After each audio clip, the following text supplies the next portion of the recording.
The open book, where every voice matters.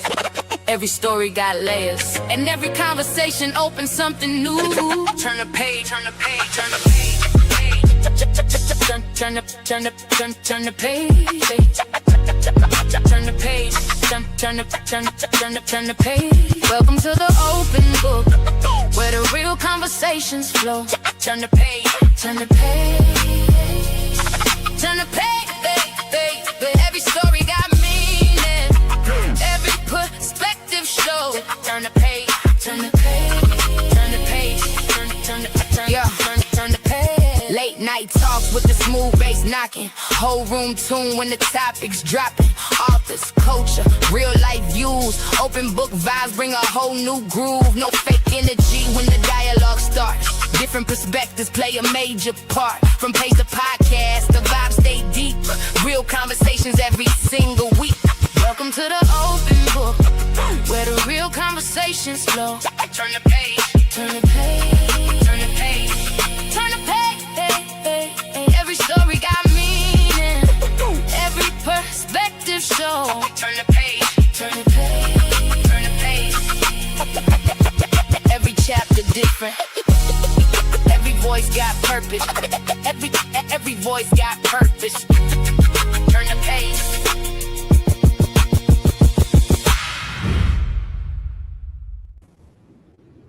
Good morning. Well, I'm your host Lakeisha. I hope everyone is having a marvelous month. Make sure you tap that like button. It is for me. Let everyone know that we are live. Now, today we are going to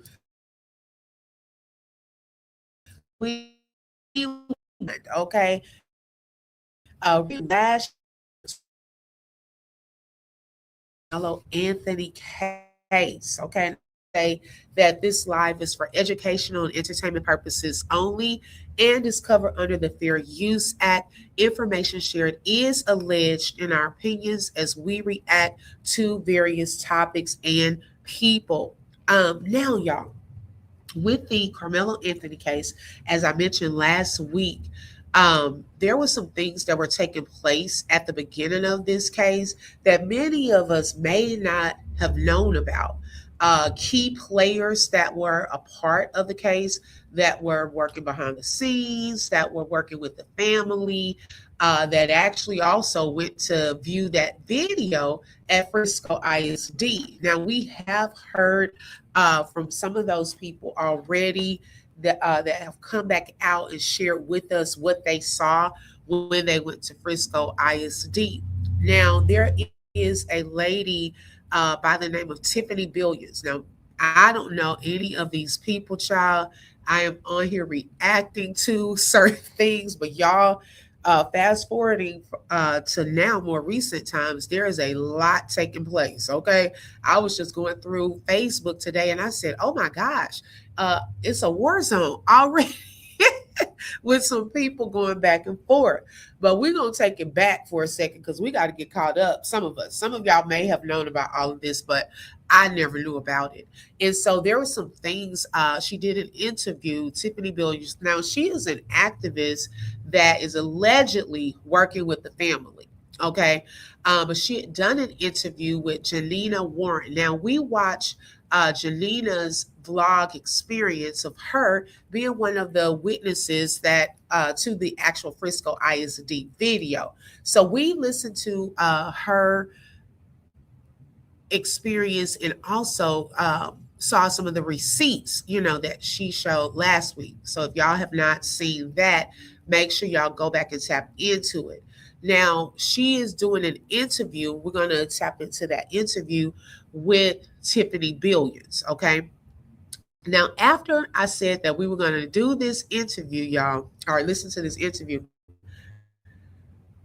I was in to Queen Amadaya, and some of you may have heard of her, a content creator that does a variety of topics, politics, and so forth. And so she had Dwayne, which was another one of the Frisco ISD video witnesses, right, on her platform. And so, in the midst of that, y'all, he was saying some more things regarding Tiffany Billions because he has spoken with her. There was a whole team of people that were coordinating certain things to help in Carmelo Anthony's case. And so I was just, ooh, my mind was blown. And so I'm just bringing it to you all so you can, form your own opinions and also to be in the know. Okay. Now, y'all are my people. So I gotta lay some stuff out to y'all as well this morning. That I tapped into as I told you I always find other stuff when I'm looking for just a picture or something like that. Child, I run up on other stuff. Okay. First, before I go into that, let me see who we have in the building this morning. And y'all make sure y'all tap that like button, okay? Because we need as many people in here as possible to be aware. Okay. Hey Buttercup, welcome. Thank you so much for joining, sis, and thank you for being first in the building. Hey Queen Shailene, good morning. Thank you for tapping in. Good morning, Deidre. Thank you for joining. Okay, she said happy motivational Monday. Okay, come on now. Good morning, Patrice. Welcome. Let's see here. Hey, T Mills, thank you for joining. Miss Lily is in the building. She said, let's see what this thing has to say. Uh-oh. Now, look, we're taking it back, Miss Lily. Miss Lily must, you must already have had an experience or know who we are referring to. So some of y'all may have seen this video. I hadn't. Okay. So we taking a rewind to last year when this interview was done. Hey, Stephanie. Good morning, sis. Thank you for joining. My sis Latte is in the building. How are you, sis? Good to see you. Good morning, Tabany. Thank you for joining today. She said, Buttercup said, I know all about Tiffany. Allegedly, they are saying she flipped. Uh-oh. Okay. We gonna tap into that. You like her? Okay, Patrice has her thoughts. Okay. Hey, Ray. Thank you for joining, Ray Washington. I hope I got that the right way. Ray or Ree. I hope I said it correctly. So, all right, y'all. So we have some people with some opinions. Now, let me say this, y'all. This is a general message. Okay. Now, right now is a very critical time in this Carmelo Anthony case. We all know probably by now that he has 6 lawyers that are part of what has been coined the Dream Team, okay, that's helping with his appeal.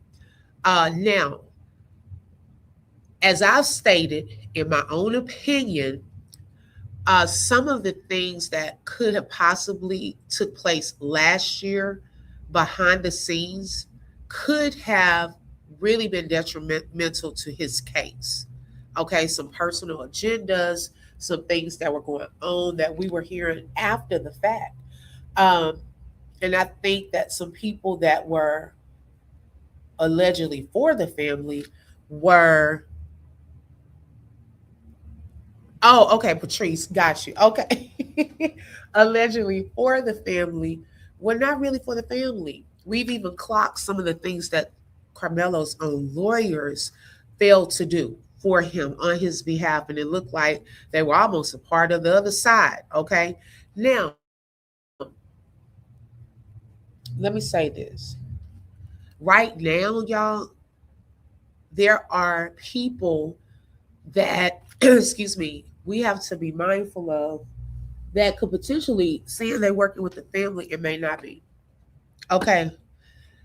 I wish the family would just come out publicly and share who's working with them so that people are aware of the trusted individuals that are working alongside of them. Okay. And that are a part of if they have a team. Because what can happen is there could be a variety of people speaking up saying that they are working with the family or collecting money for that is okay with the family, and none of that has been verified. So then people begin sending money, things thinking that it's helping the family or Carmelo, and ultimately is going into somebody else's pockets. Okay. Hey, C Note.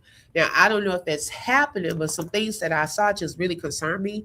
And I wanted to bring that to you all. And I'm speaking generally. Okay. So we know one trusted avenue to get funds are directly to Carmelo based off of his public information of address, where to send funds, his uh, number, ID number, whatever they call that in jail, that number. We know that that's a trusted way to get things directly to him. If you are contributing to the family, not to say don't contribute to the family, because yes, they may need assistance and help right now, right? But just be cautious. I will say it like that. Just be cautious. C note say yes, they need to step up and let us know. Yes, not that they have to speak out. They are not ready to speak out or anything like that. But I think it will help, like minimize the level of confusion that can come with that. If you don't know if this person is still working with them, we've heard this person not working with them anymore, but they're okaying this person to collect money, and then they're finding out that person is not supposed to be collecting money. Do you see how that can become very confusing? So who's going to refund those people their money? Okay. Who's going to refund people their money if they were not supposed to be collecting money on the family's behalf? So I don't know how they're going to handle this when those types of things come out publicly. And some of this, it seems as though, is being stated a lot on TikTok. It can cause people to not want to do anything because they don't know who to trust. And that's one thing you don't want to happen in a situation like this. People want to help the family. So I'm hoping that the family will do, like, some type of video if they don't want to do a press conference, of just kind of stating who is okay or who has approval to collect money on their behalf. Okay, because according to what I saw, it looks like the family was asking about a particular individual that they didn't even know that was collecting money for them. So that's weird. Okay. If you were collecting money, it seems like they would know who you are. Hey, Cake Splash, good morning. Okay. She said, won't miss out this time. No replays this day. Look, we've missed you. Okay. Thank you for tapping in today. So, yes, I just wanted to share that with you all. Like I said, it's a general message. I don't need to go into, what I was looking at, y'all. It just came up upon me. And I'm like, oh, Lord, let me just put the word out to my people. Just be cautious, okay? Just be cautious. Hey, Angels, good morning. Angel, I always at the S. Hey, Angel, thank you for joining. Cino said, I have been told that there is a daily limit that Carmelo can receive on his books. Okay.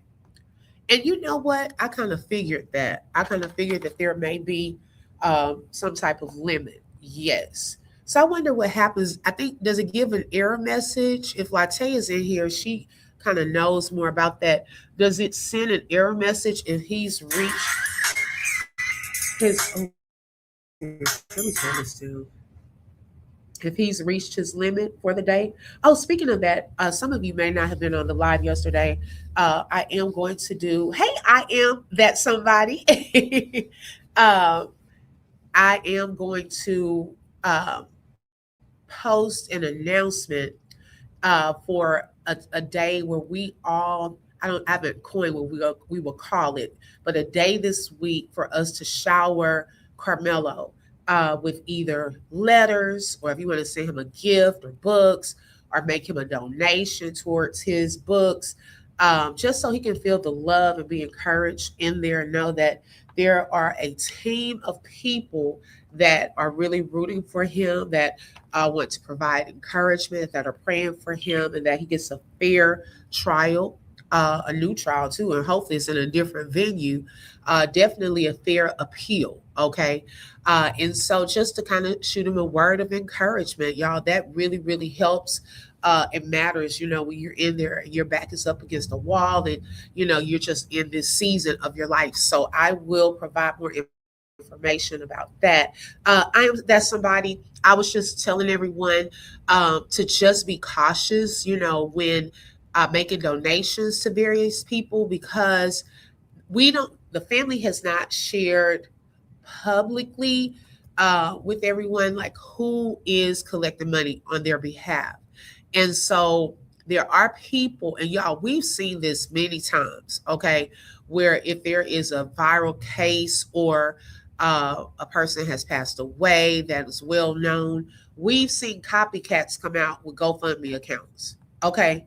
We've seen that happen time and time again where they're like, oh, everybody's attention is on this person. Let me hurry up and create a GoFundMe so people will donate towards this GoFundMe. And the family knows nothing about that GoFundMe.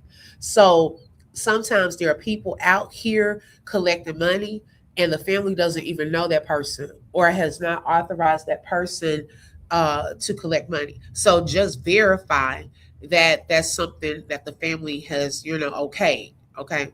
Hey, phenomenal Scorpio. Good morning. So I was just sharing that with my people. Like, just be careful. Not to say don't do it, but just be careful. I just felt led to share that with y'all based on just some stuff I saw.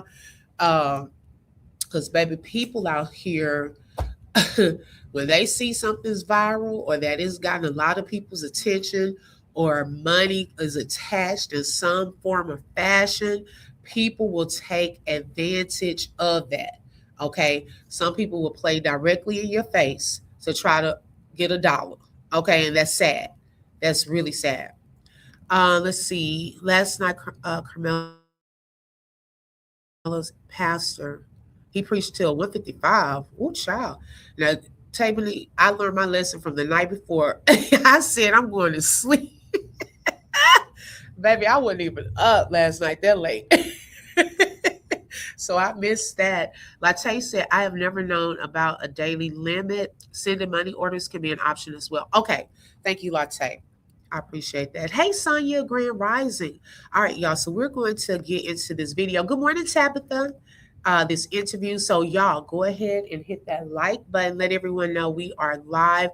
For those of you who are just coming in, make sure y'all tap the like, share the video, hype it up as well. I really appreciate all of the support. If you would like to support the channel in a different way, there are various ways. You're able to send a super sticker, super chat, Cash App, or buy a coffee. And Latte has some of those ways you could drop in the chat. All right, let's get into it. Now, the young lady on the left is the young lady that we saw last week. Okay, she said, yes, there are limits. I don't really understand why. Okay, got you. Okay. Hey, Brittany. Okay, so we had watched her vlog experience. She's from Florida. So she flew over 1,300 miles from Florida to Texas to view that video last year. And last year, she had posted her experience, what she saw when she got there, the whole process, and so forth. And so we watched that and reacted to that last week. So then while I was looking at that video, I noticed that she had done an interview with Tiffany Billions. Now, Tiffany Billions, for many of y'all, may remember, okay, before the judge ordered the records to be released on Juneteenth, excuse me, a few days before that, there was a snippet of a video going around, child, and we were like, baby, what are we supposed to be looking at in this video? Okay.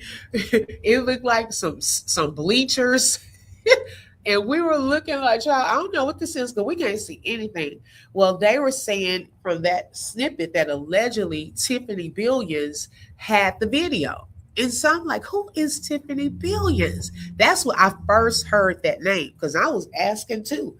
I didn't know who that was. Okay. I had never heard of this person last year or anything. Dominique Alexander was the only activist that I had heard of. Now, that doesn't mean she wasn't. I just hadn't heard of her, okay, until recently. And so I'll also show y'all a clip that she was the lady that when the people were standing out in front of the courthouse and they were sharing that they saw the video, she was like a lead lady at the mic introducing everyone to come up. So that's her also. She said, yes, I be falling asleep Right. You be waking up. You're the only one on the T Mills. You forget to hit the end button. Okay. C Note say yes. OB spread the word about donations. When are you posting his information? Today. I'm going to do that part today. And I've done it before, but I'll refresh and share it again. Okay. Brittany, I hope that this answers your questions because I had just started getting into who they are. Okay, so both of these ladies went to see the video at Frisco ISD. Okay, they told about their experiences last year. I'm just catching up, okay, because I hadn't heard about their experiences. Okay, and so the one on the left, we've already heard hers last week. Okay, and what she saw and witnessed there. And so then she did an interview with the other lady on the right here by the name of, she goes by Tiffany Billions, but I think it's Tiffany McAdoo. And I think she's predominantly on TikTok. They do a lot of TikTok lives. I wanted to know who she was as well. Got you. Okay. Hey, Detective Sheila and Detective Protected 91. Thank y'all so much for coming on in. All right, so let's get into it. Is to talk about. Oh, hold on. You know what, y'all? Hold on. Let me show y'all this first.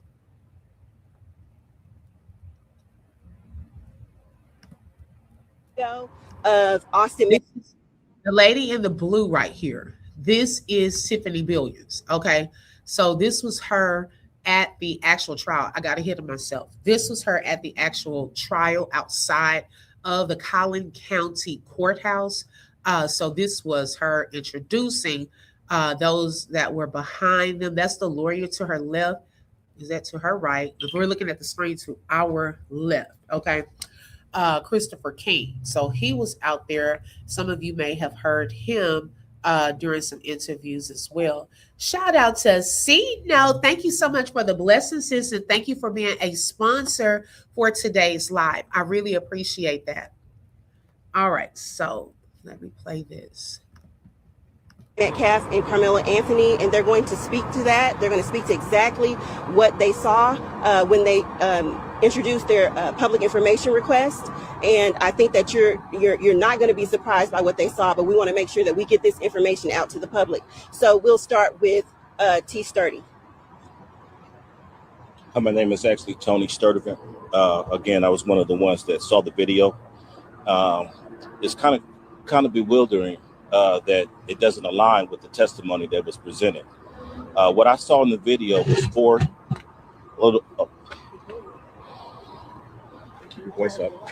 What I saw in the video was actually more than four. Okay, so this is pretty much, I don't, because we've seen and heard, most of us have heard his story of what he saw.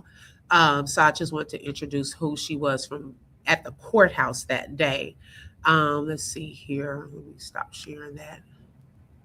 Okay, welcome everyone coming on in. Henry Kitchenman said Tiffany, let's see here. Tiffany has been threatening to dox the eyewitnesses. Oh, and jury members. Uh-oh. Does she know the jury members? Oh, Lord, what? Hey, Cameron Shear, welcome. She is a PSYOP working with the ops. Hey, Dr. Nicole. Oh, okay. So we're going to get into that, I guess, because, hey, like I said, y'all, we just reacting to the things that are being put out. I want to take us back and then bring us forward, okay? Because that's in one of the videos I'm going to play today. Okay. Hey, Karen, welcome, sis. Thank you for tuning in today. All right, let's get into the other video that I had started.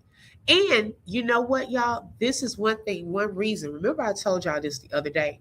One reason I like to take it back is you catch stuff that you may have missed. Remember, we've been watching the video over and over and over and over of Karmelo and them at the stadium and all of that. Each time we watch it, you catch things, okay? Now, if we're going back and there was an interview, let's clock things. Some of y'all may know more now. Like I said, hey, I'm just now knowing who this lady is, so I got to catch Sure. Okay, some of y'all may already know. So everything we listen to, everything, I'm just listening to it first. I take notes so everyone can form their own opinions, and things are coming out. And like I said, just be cautious and careful, because I don't know these people personally or anything like that. But let's just clock things. Y'all know how we do here at the Open Book. We have a whole chat full of detectives. Okay, so hey, it's hard to get things by y'all. All right, let's go. Pull it back up. Right, T Mills, girl. We used to watch that movie every Friday too. Okay. How did this video involving Carmelo Anthony, Austin Metcalf, Hunter Metcalf get released so kind of sort of to the public? And why was this video released? I just came back from Frisco last week. I flew 1,300 miles to go and see the video at Frisco ISD. I released a video on YouTube. You can search me up, Jannina in real life, the same as TikTok, and you all can watch my honest review on that. I'm not going to get too much into it now, but a lot of people questioned me and said, well, who are you to go and see a video? Is there really a video? Why would they show you a video? Why would they even release a video and not show it to the public? And I asked around, and everybody led me to Tiffany Billions. Now, I want to go ahead and get this out of the way. I just came across Tiffany Billions maybe a month or so ago, and I came across her profile on someone else's page that posted information about her. And I wanted to know who this person was. So had it not been for this person posting this information about Tiffany, I probably wouldn't have known who she was unless I was heavy into the TikTok stream. And that's what I was saying, y'all, because some people are not familiar with people that are predominantly on another platform, right? So if she predominantly on accounts, I don't know who she was, okay? Or if not on YouTube, and like I said, I had never heard this name before, okay? Is she the one who released that? I don't know if it was was it still? It was the video, like, I don't know, was it a video or a still shot? Right before they released the real thing. And they were like, allegedly Tiffany Billions has the original footage from Frisco ISD. That's when they released it, not too long after that, to be honest. Okay, so people were wondering though when that came out, that little snippet, like, who is? That's when I said, well, who is Tiffany Billions? That's when I first heard this lady's name, is during that whole thing right before they showed the footage, the blurry footage that we ended up getting, child. Okay, because I had never heard that name before, and I definitely throughout the Carmelo Anthony case had not seen her with the family. Not to say that she wasn't behind the scenes or anything like that, but I had only seen Dominique Alexander during those times with the family. So I didn't know of another person with them. Hey, Detective Monica is in the building. Come on in, sis. We need all of the detectives to come on, get your notepads out, okay? Because we need some clocking on today. And as I honestly sat back and started listening, I started to notice some things. I listened to the things that she said, and not only the things that she said, but the receipts that she's shown and things of that nature. So I knew that I wanted to talk to her, especially. Okay, hold on, y'all, because I always have to video release. Because I love it though. Let me go back and show y'all this part. Come on, girl. Started to notice some things. I listened to the things that she said, and not only the things that she said, but the receipts. Okay, so she's saying that Tiffany Billions had sent her, hey, the Queenston, these receipts. She had emailed her these receipts. Now, I don't know what's in those PDF files, but hey, it looks like a lot of different, info. that she got over to her. And so what I love about this content creator is even when she vlogged her experience, she showed receipts for every step of the way. And so it seems as though she's big about that part. So, kudos to her and shout out to Jannina Warren. That's whose channel this is. Let's see here. Okay, thank you so much. Let's continue. Trying to make sure I miss it. That she's shown and things of that nature. So I knew that I wanted to talk to her, especially when I learned that she had something to do with this video release. So I'm going to go ahead and jump into the introduction of Miss Tiffany Billions. Tiffany Billions, activist, organizer, and voice for the people. Tiffany Billions has been a relentless force in the fight for justice and accountability since 2008. Her journey began with the tragic case of Clinton Allen, an unarmed Black man fatally shot by Dallas police officer Clark Staller. Working closely with Clinton's family and community members, Tiffany helped galvanize public attention and demand answers, marking the beginning of her unwavering commitment to ending police violence. Her grassroots work with Clinton Allen's case contributed to the founding of Mothers Against Police Brutality, a national organization amplifying the voices of families affected by police violence and advocating for systemic reform. As an early contributor and organizer, Tiffany helped shape MAPB's mission of empowering grieving families and holding law enforcement accountable. Tiffany has also advocated for justice in the case of James Harper, Dante Wright, and Botham Jean, working directly with impacted families and communities to expose corruption, challenge systemic racism, and push for legal reform. Her activism transcends hashtags. It is rooted in boots on the ground organizing, survivor support, and unfiltered truth-telling. Throughout her years of activism, Tiffany has worked alongside revolutionary organizations, including the Black Panthers and Guerrilla Mainframe, aligning herself with movements that center Black liberation, community defense, and radical change. Whether on the front lines of protests, behind the scenes, coordinating support, or fearlessly speaking truth to power, Tiffany continues to be a voice that cannot be silenced. With over a decade of experience navigating the intersections of injustice, grief, and resistance, Tiffany Billions is not only an activist, she is a movement. Y'all clap it up. Groups in the chat, ones in the chat for Tiffany. Please, let's welcome her. Hi, Tiffany. Hey, Jannina, thank you for having me. I appreciate you. I appreciating you making the time. Okay, so I have all my questions and we are gonna get into it. So, Tiffany, my first question to you is, what made you interested and active in this case? So I've seen lots of speculation that, you're a paid actor, this, that, and the third, and that you are doing things, for monetary reasons.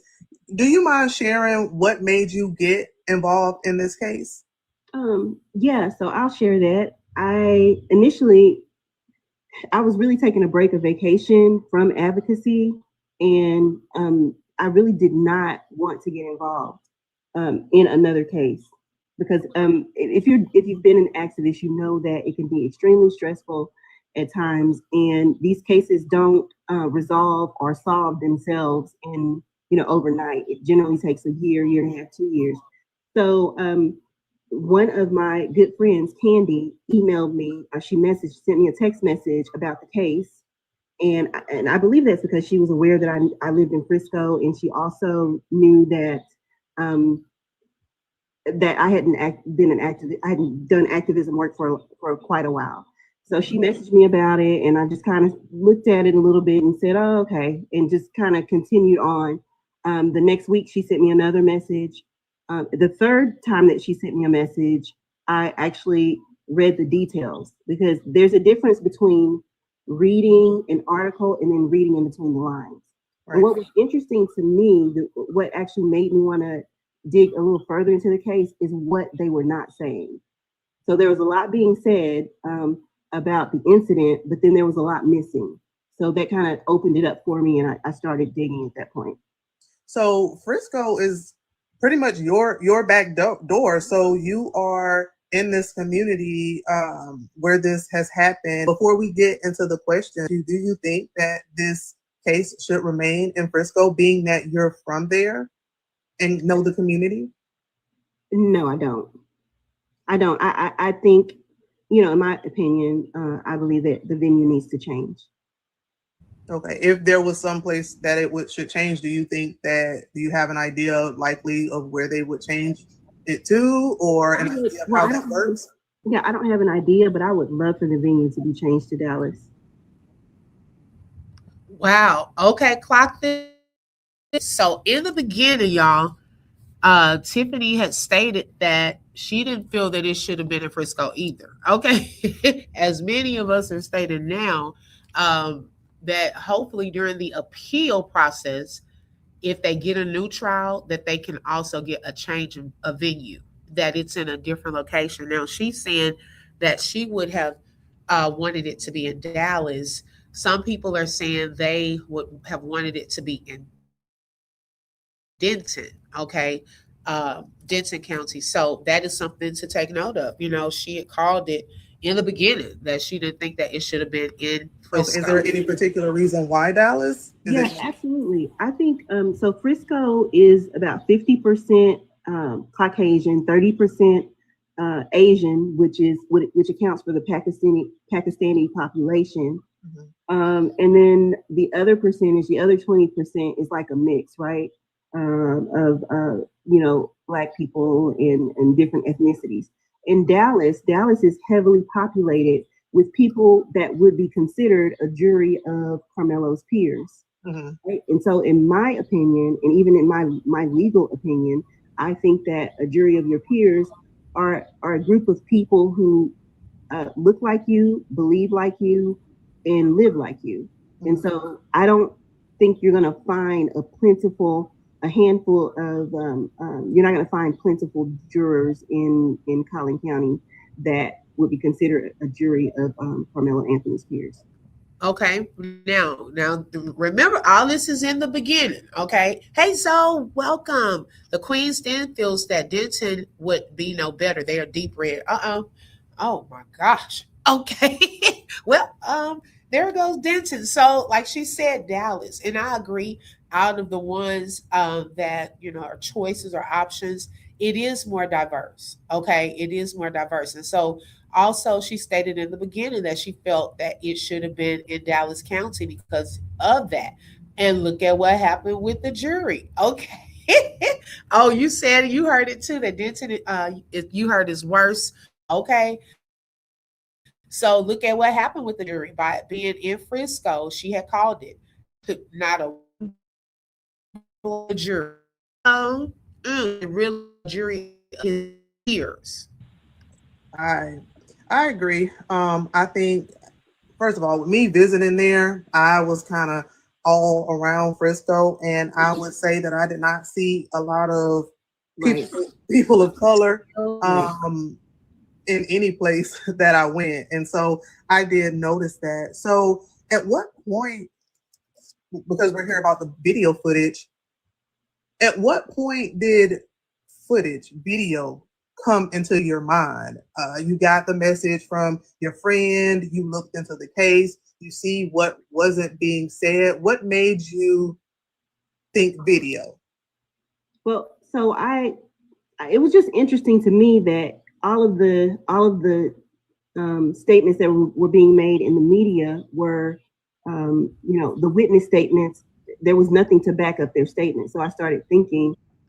I definitely agree with you, Patrice. They did not know which way to go because this was new to them. They were new to the area. They're not familiar with a lot of these things.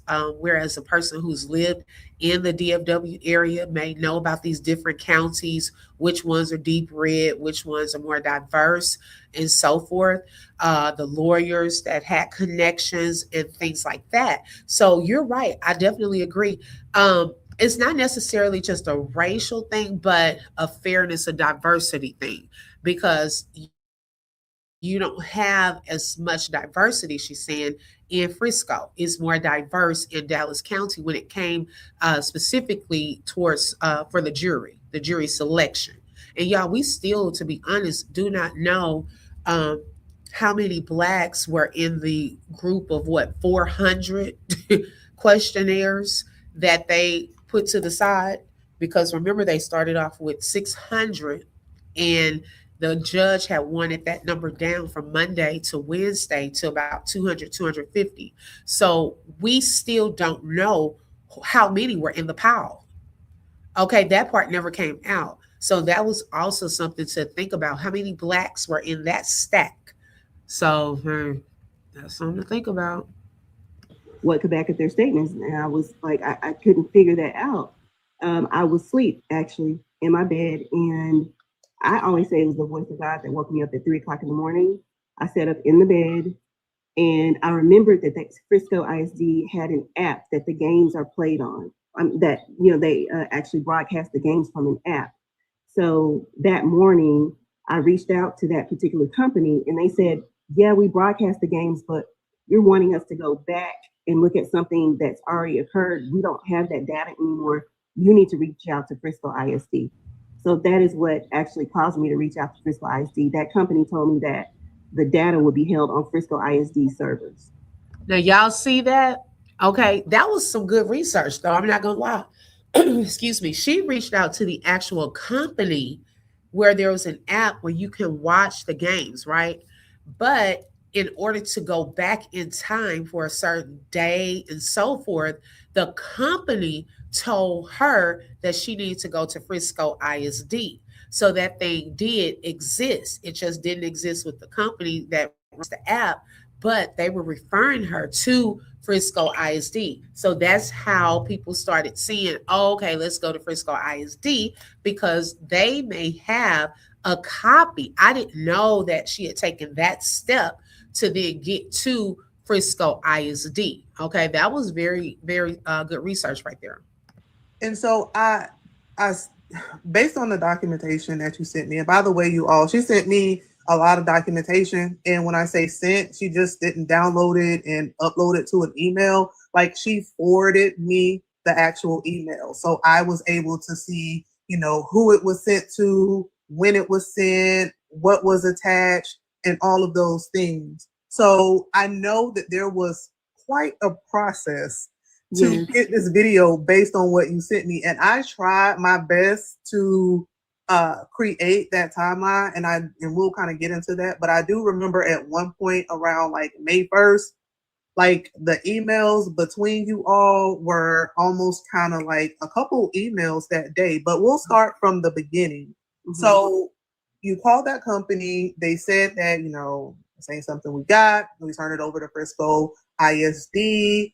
What was your first step? Like, what was that communication like with them, and what was their response? So the first thing I did was I was thinking, let me request a FOIA. Let me do a Freedom of Information Act request. Let me do a public request. But I said, let me call first before I do that, and let me ask them if do they have that data on their servers? Do they have backup servers? So I called. I don't remember the lady that I spoke with. I got past the secretary. And I told the secretary what I wanted, and she referred me to someone. And I spoke with the lady on the phone, and she said, "Well, that's absolutely not true. Whoever told you that, that's not true. We don't have that footage. We wouldn't keep that here. That would be kept with the other company the company that has the app. And if they're saying they don't have it, then it doesn't exist." Oh, uh-oh. So allegedly, Frisco ISD was trying to cover up in the beginning. Okay. So we can call out the lie now because we know that the video does exist. They were trying to put it off on the other company. But see, the company had already said that Frisco ISD would have the footage. So I'm curious to know how come they started off lying like that, which could match why on the docket, when they were issued subpoenas, is showing that they were unserved 4 times in the beginning. Okay. I still don't understand how a whole district cannot be served. So it's some shady stuff going on in Frisco ISD, and it just makes you wonder, are y'all trying to cover up for certain people? Okay, certain families. What is the whole cover up part about? Did y'all even check with the tech department? Okay, hey, Miss Lady T, good morning. Did y'all even check with the tech department to see if it's possible to get that information before y'all start saying, oh no, I don't know why they told you that. You need to contact that company. No, they said y'all have it. And lo and behold, a whole year later, guess what? They have it. We can call out the lies. So I said, okay, fine. I just told her thank you, got off the phone, and then I submitted. I went to Frisco ISD, their website, and submitted a FOIA request. So I did see that. Let me go just to give y'all around the dates of how early this was. So the incident took place on April 2nd, 2025. Based on what I remember seeing, your FOIA request to Frisco ISD was on 4/16/2025. So essentially, they told you that they wouldn't have had footage like that, but you knew that they had some sort of footage because of what the company had previously told you. Right. And once you made that FOIA request, they responded to you, and that was around like the 28th. And do you remember kind of what their initial response to you was when you just went ahead and made that FOIA request? I think I'm not sure what they said. So much has transpired since then. But if I were to guess, I would say that they said that they couldn't show me the video or something. Okay. I'm not sure. Okay, no, it's okay. I did take a little notes. Okay, sure. So based on what I looked at in the email, they cited FERPA as the reason why they couldn't give you the request, and you immediately responded back like, y'all could redact this, I could pay, and you said that if they denied you, that you were basically going to file a complaint with the Attorney General, which I believe that you did because they offered you the opportunity to come and see the video, right? But you wanted a copy, correct? Right. So initially, you did that request under the FOIA or the PRR, and for those of you.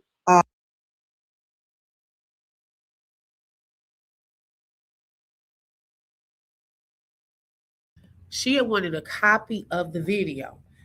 This is where the whole you need to come in and see it started. Okay. Right, Cakes Bless. That is so unfair. They didn't want to give him a fair trial, period. Right. Now, I know we keep hearing about FERPA. Okay, so I wanted to explain what that is for those of you who are not familiar, because the district is relying heavily on that. And also, the court is also saying that's why they don't want to release the video. Okay, now it says FERPA stands for the Family Educational Rights and Privacy Act. It is a federal law, not a Texas law, but it applies to virtually all public schools and colleges in Texas that receive funding from the U.S. Department of Education. In Texas, FERPA protects the privacy of students' educational records and gives parents and eligible students certain rights. For K through 12 students in Texas, until a student turns 18 or enrolls in a post-secondary institution, parents generally have the right to inspect and review their child's education records, request corrections to inaccurate or misleading records, consent or refuse consent before most personally identifiable information is released, or file a complaint if they believe FERPA has been violated. Now, FERPA rights transfer from the parent to the student unless another legal exception applies when they turn 18 or once they attend college. So, this is my thing with that whole FERPA thing. If they are 18 or if they've already gone to college, guess what? It doesn't apply. Okay. And then when it pertains to a video, it's identifiable information. You could easily just blur a child's face. You don't have to tell who the child is. You don't have to release the name. So a lot of that too is also misleading. Okay. And some of these kids are already 18. They're not children anymore, as y'all want to call it. Okay. So please quit hiding under, oh, we're trying to protect the children. We're trying to, no, if they're 18 or gone to college, child, look, they're no longer considered FERPA protected, I should say. Okay. So that's that whole FERPA thing that they're talking about. And they could have easily covered the faces, even on during the trial. They did not have to show the witnesses' faces. Okay. They have easily just position the camera somewhere else, or blurred out the face. Okay, we have too much technology. Dr. Nicole said Frisco is about to implode on itself. Yes. Okay. Yes. All right. And Miss Lady T, we're gonna get into that video too. That don't know, do you mind telling people that may not know, just in simple terms, like what a FOIA request? Yeah, so a FOIA request, FOIA stands for Freedom of Information Act. And that's an act that basically gives citizens the right to request information that is held publicly, that is held by the government, but that should be public. So any government entity that is funded publicly, if they have documents or anything like that, if you submit a FOIA request, they are required by law to release those documents to you. Yes. And for those of you that don't know, if they give you pushback and they choose not to try to release that information, then people should basically do what it is that you did, which was you escalated it up to the Texas Office of Attorney General. Texas. Okay. Now, the records right now, the public records are sealed. Okay. And the Attorney General, Ken Paxton, has also been the one to state that, you know, no one else can come pretty much and watch the video at Frisco ISD. Now, Ken Paxton and his wife are getting a divorce. And do y'all know that they are too? Now, let me hold on because I want to get it right. Give me 1 second. Because this was very interesting. I want y'all to see a pattern.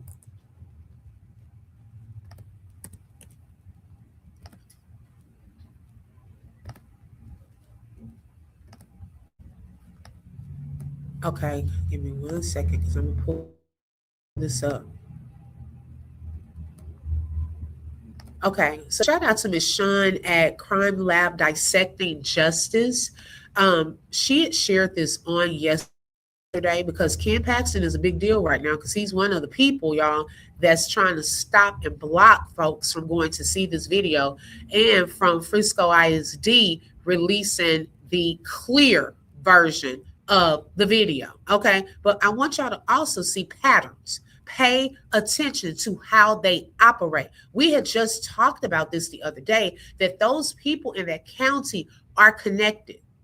Okay, they are connected. They all kind of know each other. I don't care how that judge gets on TV saying, oh no, I don't know that guy. I never met him. Child, you know somebody who know him. Okay, so stop. Y'all all connected. Karen said, in my opinion, Karmelo was a minor. They used the fact that he turned 18 to charge him as an adult, which in my mind is a violation. Oh, they were quick to put everything out about Karmelo. Okay, they weren't trying to FERPA protect none of his stuff. Okay. Good morning. OG, look, I'm getting tongue twisted. OG Patrice is in the building. Greetings and salutations to you as well, Queen. Thank you so much for joining. Okay, so let me read this for y'all. So it says, so Ken Paxton, the Texas Attorney General, sealed the original video from the track meet, only to turn around and release some edited BS to shut people up. And I agree. Okay.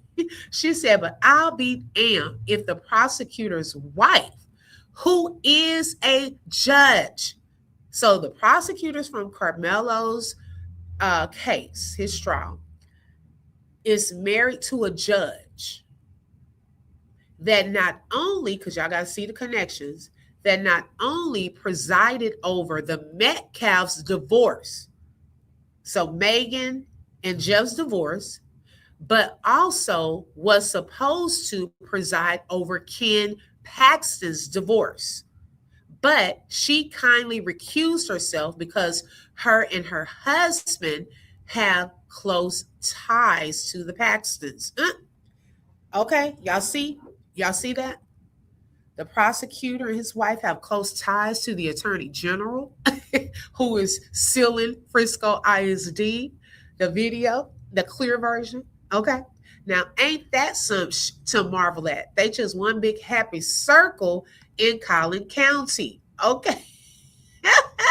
So look at this. It says the judge currently handling Attorney General Ken Paxton's divorce case has decided to shield the records in the case from public disclosure. Judge Ray Wellis, a Republican serving as the regional administrative judge for North Texas, ordered the case records to be sealed Friday. He was brought onto the case after the judge originally assigned to the case Jill Renfro Willis, okay, that's DA Willis's wife, recused herself. While Willis did not give a reason for her recusal, she and her husband, Collin County District Attorney Greg Willis, have longtime ties to the Paxtons. Sealing the court records means the public will not have access to further filings in the case, which has garnered significant public interest given the Paxtons' political prominence and past links between the Attorney General's infidelity and allegations of corruption. So now they're sealing his divorce, all of the whole case. They're sealing that. So they've sealed Karmelo's records, and now they're trying to seal and cover up the Paxtons. Okay, come on now. Ken has been under investigation. They can't seem to get him up out of there. Okay, since 2014, and the DOJ been all over him. He just took a plea deal. Kamashir said, right, because I thought it was based on your age. Thank you. They didn't care. It's hard to take her serious with the stopped up nose. Who is this? Oh, we got a troll. Welcome, troll. Kathleen, thank you for tapping in today and for the view. I was like, who is she talking about? Judge Roach's wife works for Ken Paxton. Judge Roach's wife works for Ken Paxton. Oh, really? Okay, see, I didn't even know that. Doja Cat said also, hold on, y'all. Also, wasn't his parents supposed to be present? Yes, but we forgot about that. Okay, we forgot about all of that, or they forgot, not us. Reading his rights, all of that. The haters are hating all these facts and truth coming out. Come on now. Witnesses, Karmelo saying what he said. I don't believe this appeal coming will change much, if anything. Let's see. Right. The truth is coming out. They're not going to want the truth to come out.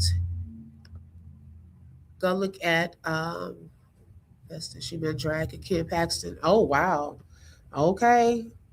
She said, right, OB to the trolls. Thanks for the view. Yeah, thanks for the view. You found your way on over here. Okay, thank you.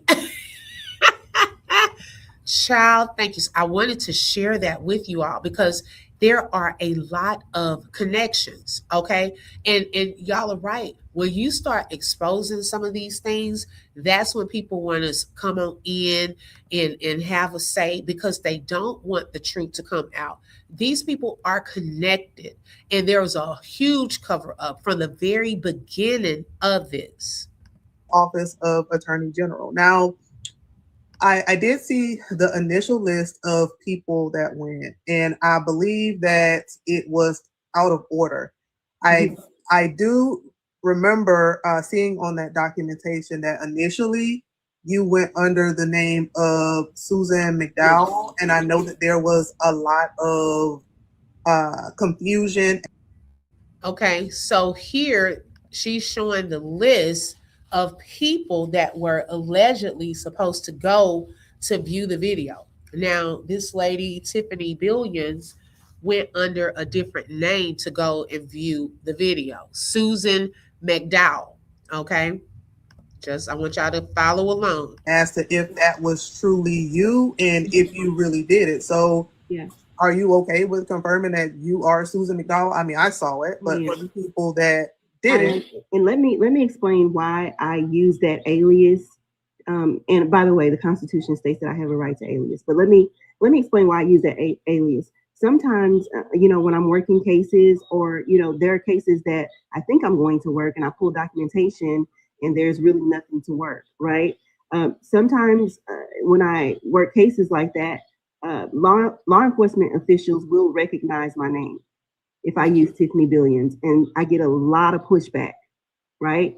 So when I initially submitted the FOIA request, I've learned to submit it under an alias, and then when they start responding to me, I'm comfortable with using my name. And I did see that in that documentation. For any of you wondering, after she used that name, she did start to use her real name. And in the paperwork, I remember seeing Tiffany Billions, and then in like parentheses, it said, Susan McDowell. Now, one of the things that I did notice, and I was like, I'm going to ask her this, is the last name, does the last name McDowell have any reference to Coming to America and the McDowells? You know what? It does. It does. I didn't think anybody would catch that, but it does. You know what? I called it and I said, McDowell's, Susan McDowell's. And I was like, Susan McDowell's Coming to America. And it was actually Lisa McDowell's. Right. I said, look at her. Like, I caught on to that. See, y'all. Exactly. Clock that, Doja Cat. She said Melo confessed before his Miranda rights, but they are using that footage and showing it. Thank you. How come no one is bringing that up? Okay, we've been calling that out since the whole arrest report. Then it was confirmed, because remember, I was like, okay, I want to hear on the actual body cam footage if they read the rights, okay? Because in the actual police arrest report, they did not read him his Miranda rights. Lo and behold, the parts that they released. Now, according to Jeff Metcalf, there is other body cam footage that has not been released, okay? Now that we calling it out, y'all, they might try to edit in some Miranda rights. But we never heard them tell him that he had the right to remain silent, okay? They are proceeding to use what was allegedly said to a coach on a field before he had his parents there, before he was read his Miranda rights. They are using video footage from a body cam from a police officers that never read him his Miranda rights. Okay, then you're using footage with different dates. What kind of mess is this? How come none of that stuff is talked about? Okay, right, but they're not. And it's sad they spew all ignorant and hateful comments, right? So she has an ID with the alias name because it was said they had to show ID. Phenomenal Scorpio. I told y'all nothing gets past us. Nothing gets past us. Same thing I said. Okay. Now that part to me is a little suspect. I said the same thing when I first saw that. I said, well, wait, everybody is saying when they go in there, they have to show ID. So does she have one with the fake name on it? Okay, I don't know. Yeah, the date. Yeah, right, Miss Lady T. It has a different date. Yeah, he quickly blurted out, but they had not read him his Miranda rights. Okay, yeah, that's what I'm thinking too. The raggedy attorney was supposed to have that omitted. They did, and you know what? that may be one of the errors that the appeal lawyers may call out. And y'all, speaking of that, I don't know if y'all saw my post on my community wall about Ashley Grayson. For those of you who followed that case, now Sherelle Hodges, she shared it as well, because Ashley Grayson allegedly was trying to get a hitman to unalive Sherelle Hodges and some more people, right? So she was sentenced to 10 years in prison. Now her lawyer, she has some. Ooh, Karmelo needs her attorneys because, baby, I ain't never seen a person that they kept pushing out her sentences so long till she was able to have 2 kids. She was able to have 2 kids and everything, right? So now that she finally eventually went to jail, I think she's been in jail, maybe a prison, um, probably a good year or so, a little year more, if that. They appealed the decision, right? The verdict. Y'all, the Supreme Court said that they're going to send it back to the lower court because there is a possible error. Uh-oh. And y'all, her husband shared it and he was happy. I don't know what that error was, but one error could get you off. Okay. That girl may be getting out of jail early. I don't know. I don't know. So they want them to review that case again. I don't know what that legal error was, but it was some type of error. And that just came out yesterday. But his Miranda rights should have been presented. They should have been. I agree. That's her real name. What? McDowell? I thought she was Tiffany McAdoo. Yeah, set up from the door. Hey, honey, 5K. Hey, Cherry. Thank you, ladies, for tapping in. How do we even know if that was even Mello? I think they edited that part in after they showed us him getting cuffed. Well, the only way, Miss Lady T, that we'll know any of this is for sure that everybody putting out is if we hear it from Karmelo himself. I mean, to be honest, we have not heard him tell us anything. Even in court, he didn't get a chance to tell his story. He has never shared anything publicly. So everything everybody else is saying, it was never challenged. We don't know if Carmelo did tell his lawyers when something wasn't true, or, they say he was taking notes sometimes, throughout the trial. His parents, I don't think they've really shared what he stated to them. I have to go back and listen to some of the interviews, but I mean, I don't know. Certain things we just won't know until he tells us. At this point, I don't believe none of that mess. Okay. Until he tells us, we really are just going by what other people are saying. Okay. We can't see anything on the video under the tent. We can't even see that. I think they edited it out, but a bystander called Carmelo the N word. It was with the woman police allegedly. Oh, yeah. I heard about that. I have to go back and listen to it again because I missed it, but I heard about that. Paying attention. You got to pay attention. I thought that was hilarious. I mean, you kind of explained why you made the request under the alias. And so there was some back and forth. They didn't want to release it. They invited you to see the video. And I saw that. Okay, y'all see what Protector 91 said? She said, per an attorney in Texas said the police are not obligated to read the Miranda because Carmelo started talking to police before they started to interrogate him. Oh, wow. Oh my gosh. Carmelo's attorney made a statement to TMZ. The new one, Dr. Nicole? Oh, wow. You were like, no, I don't want to see the video. I want a copy. Right. What was kind of, I guess, the reason for that fight for the copy versus allowing you to come in and see it? Like, why did you reject that? Okay, so I rejected the initial offer to come view the video because for me, it doesn't make sense that you would let me come view the video, but you wouldn't let me walk away with it. Right? If you're going to let me view it, then you may as well just email it to me. Right.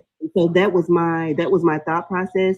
But then after I thought about it, I was like, no, let me go ahead and make this appointment to go see it. So you went to see the video. I kind of know what that experience was like, but do you mind sharing? Now, okay, clock this. She just said she just went to see it. They wouldn't send her a copy. But recently we heard she may have a copy of it. So I don't know if that's true, if she's saying they would not let her get a copy. You see what I'm saying? Why we need to go back and listen to some things that were stated? Because now, because now it was stated right before the blurry video was released that she may have a copy of the video. She just said out of her own mouth they would not release that to her, so she opted to go and see it. Okay, clock it out of her mouth. No, the old attorney, all I can say is he was in on it too. Oh, I'm gonna have to get that, Dr. Nicole. Well, we already clocked that, so hey. Like what that experience was like, being that you were pretty much the first person to go and see this video. I would imagine that they probably had not really maybe developed any protocols that other people may have experienced. Do you mind sharing, if you want to, a little bit what that was like? And you don't have to tell what took place on the video if you don't want to, but just kind of explain to us, walk us through that. The moment you buzz that door and they're like, "Hello, can we help you?" Okay, so I buzzed the door. They asked me to put my ID in front of the door, and I did that, and I came in. They scanned my ID. When I came in, I waved at the private investigator because he was there waiting. Now, it's possible for Phenomenal Scorpio, now that I think about something, it's possible since she was responding to them, she did put her name, Tiffany McAdoo, aka Stephanie McDowell. So it's possible since they knew that she was that person that when actually went to the building, she showed them her real ID or driver's license. You see what I'm saying? Because she did identify her real name in the receipt email. So that's possible. Let's see here. Yeah, we do. Well, allegedly, no. Miss Lady T, which one are you talking about before I say that? Oh, he's gone, Angel. What are you talking about before I say, yeah, we do? Monica said they don't want to send the copies out because they know people would have more time to look at the video and have the ability to stop it, rewind, fast forward. Yes, and guess what, Monica? This incident was last year. Okay, so imagine if we had that video, everyone could have access to that video last year. See how that would have worked? But it would have been a clear version. They didn't want it out because they wanted to do what they did. Okay. It was all a part of the plan, in my opinion. I thought the police officers were supposed to read Karmelo his rights. Well, she's saying per a lawyer that once he blurted out pre Miranda rights, then hey, they didn't have to say it. So I had never thought about that. Wow. I had alerted him, the family's PI, that there was a video. So he was there waiting for me. They scanned my ID in, gave me the little sticky badge that you put on.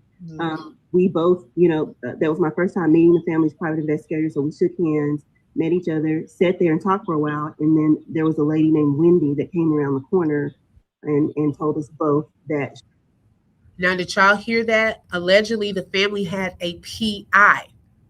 She had told the PI about the video. Well, where is the PI?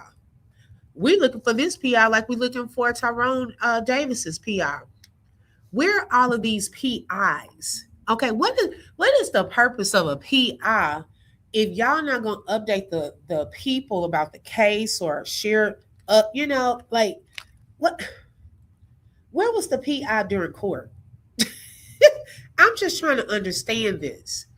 Okay, I'm definitely trying to understand where the PI is.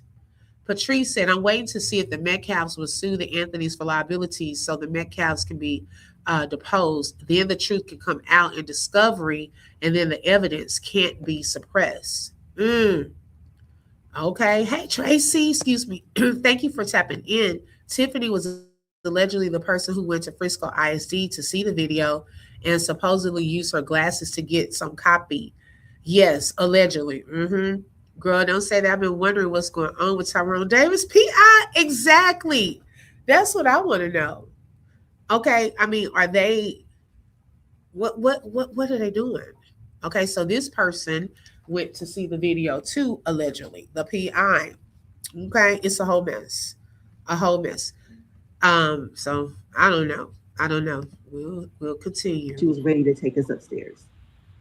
Okay, so you went upstairs, and I know when I saw the video, I had to see it from this little tiny screen that was on the wall, and it made me sit down. Was that No. a little different, or Yes. what was that experience like? So initially, Wendy took us to an office. I would think that it was her office, and there was we sat down at a table, like a regular table, the height of a desk, and there was a computer right in front of us. And so there was a laptop, I'm sorry, right in front of us. And Wendy could not for the life of her figure out how to make the video play. So we sat there for about 10 to 15 minutes until finally the PI reached over and he began to mess with the computer. He reached the point where he said, there's something going on with this laptop. It's not working properly. He literally said, there is someone here. I can't remember the name of the guy, but he's the attorney for Frisco ISD. He asked Wendy to call him into Wendy's office. And so she said, sure. She got up and she went to get him. And he came into the office and he said, hey, don't worry about dealing with this laptop. Come view it in my office. And so both myself and the private investigator got up and he walked us to his office. There was a standing desk there. So the desk came up to about my. Okay, did y'all hear that? So their option back then was the laptop. Okay, was the laptop. But for some reason, that lady, the secretary or whatever, whoever she was, could not get the video to play. Now, they were then able to go to another room. Y'all, this thing just feels off to me.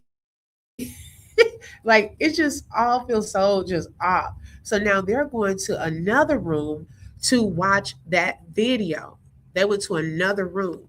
Oh my gosh. So they didn't have to. Remember, Jannina on the left, she said that when she went, it was this little TV on the wall because she showed proof. It was a little TV on the wall. And the lady told her they could not stand up. They could not rewind. They couldn't pause. They couldn't fast forward. So you had to catch everything in one moment. Okay. See, we've had a chance to go over it over and over and over. These people did not. That was her then allegedly recording because that individual was standing up who recorded. Okay, but Janine said she couldn't stand up. They told her she couldn't even stand up. She said she wears glasses and it was hard for her to see. She was straining her eyes as well because the TV screen was not big. They didn't even take them into the conference room with the big TV. Okay. Tracy said there's another case where the saltine boy killed a chocolate boy, and the chocolate boy's mom is furious because the saltine received less time than Karmelo Anthony. The mom was talking about it. Oh yeah, you talking about in Collin County? Is that the one? Wow, I don't know, but I did hear about that. I'm like 5'7". So the desk came up to our chest, and there were two monitors there. Right, so you could literally like drag the video over from one monitor to the other monitor. It's a dual monitor. Mm-hmm. So we're standing there, and if I reached my hand out, I'm telling you that's how close we were to the screen. If I reached my hand out, I would literally just touch the screen. And so we're standing there, we're watching the video, and we're trying to figure out who's who. And the attorney literally walks away from the video, walks behind us, and stands to the side. As he stands to the side, the PI grabs the mouse and he starts manipulating the video by zooming in, zooming out, rewinding certain parts, stopping and pausing it. And then at that point... okay, do y'all see the difference? When she went... Okay, the guy there is rewinding, zooming in, pausing. But how come the other people couldn't get that done? How come the other people could not get the same, reaction? Oh, y'all can stand. She said they were close where she could reach her hand out and if she wanted to. That's how close. And it came up almost to their chest. Okay. They had to zoom in. They could rewind. They could pause. He Okay. looked at the attorney and he said, "Did you get my letter of preservation?" And the attorney confirmed it. Yes, I got it. And then the PI handed him another letter of preservation and said, um, "We'll be we'll be sending subpoenas over soon." So And I'm sorry, go ahead. that was basically it. We all said thank you, and basically, walked ourselves back down from the fourth floor to the first. So she said that there was a letter of preservation given to the attorney, okay, during that time, where that's pretty much that you can't destroy this video. You have to keep it preserved. Um, and she said that the PI said that they would get served. They are going to send them a subpoena. I don't think that was a lie because that's showing on the docket that subpoenas were sent to Frisco ISD, but went unserved 5 times. Okay. Why is that? They should have been prepared for that. They should have been prepared for that. So that's a little suspect right there. Did the PI explain what the preservation was for, or what that letter, the purpose of that letter? He didn't explain that, but I understand what it is. It's basically a letter that says, "Don't destroy any of this evidence, preserve this evidence because we're going to need it, and we will be also issuing a subpoena."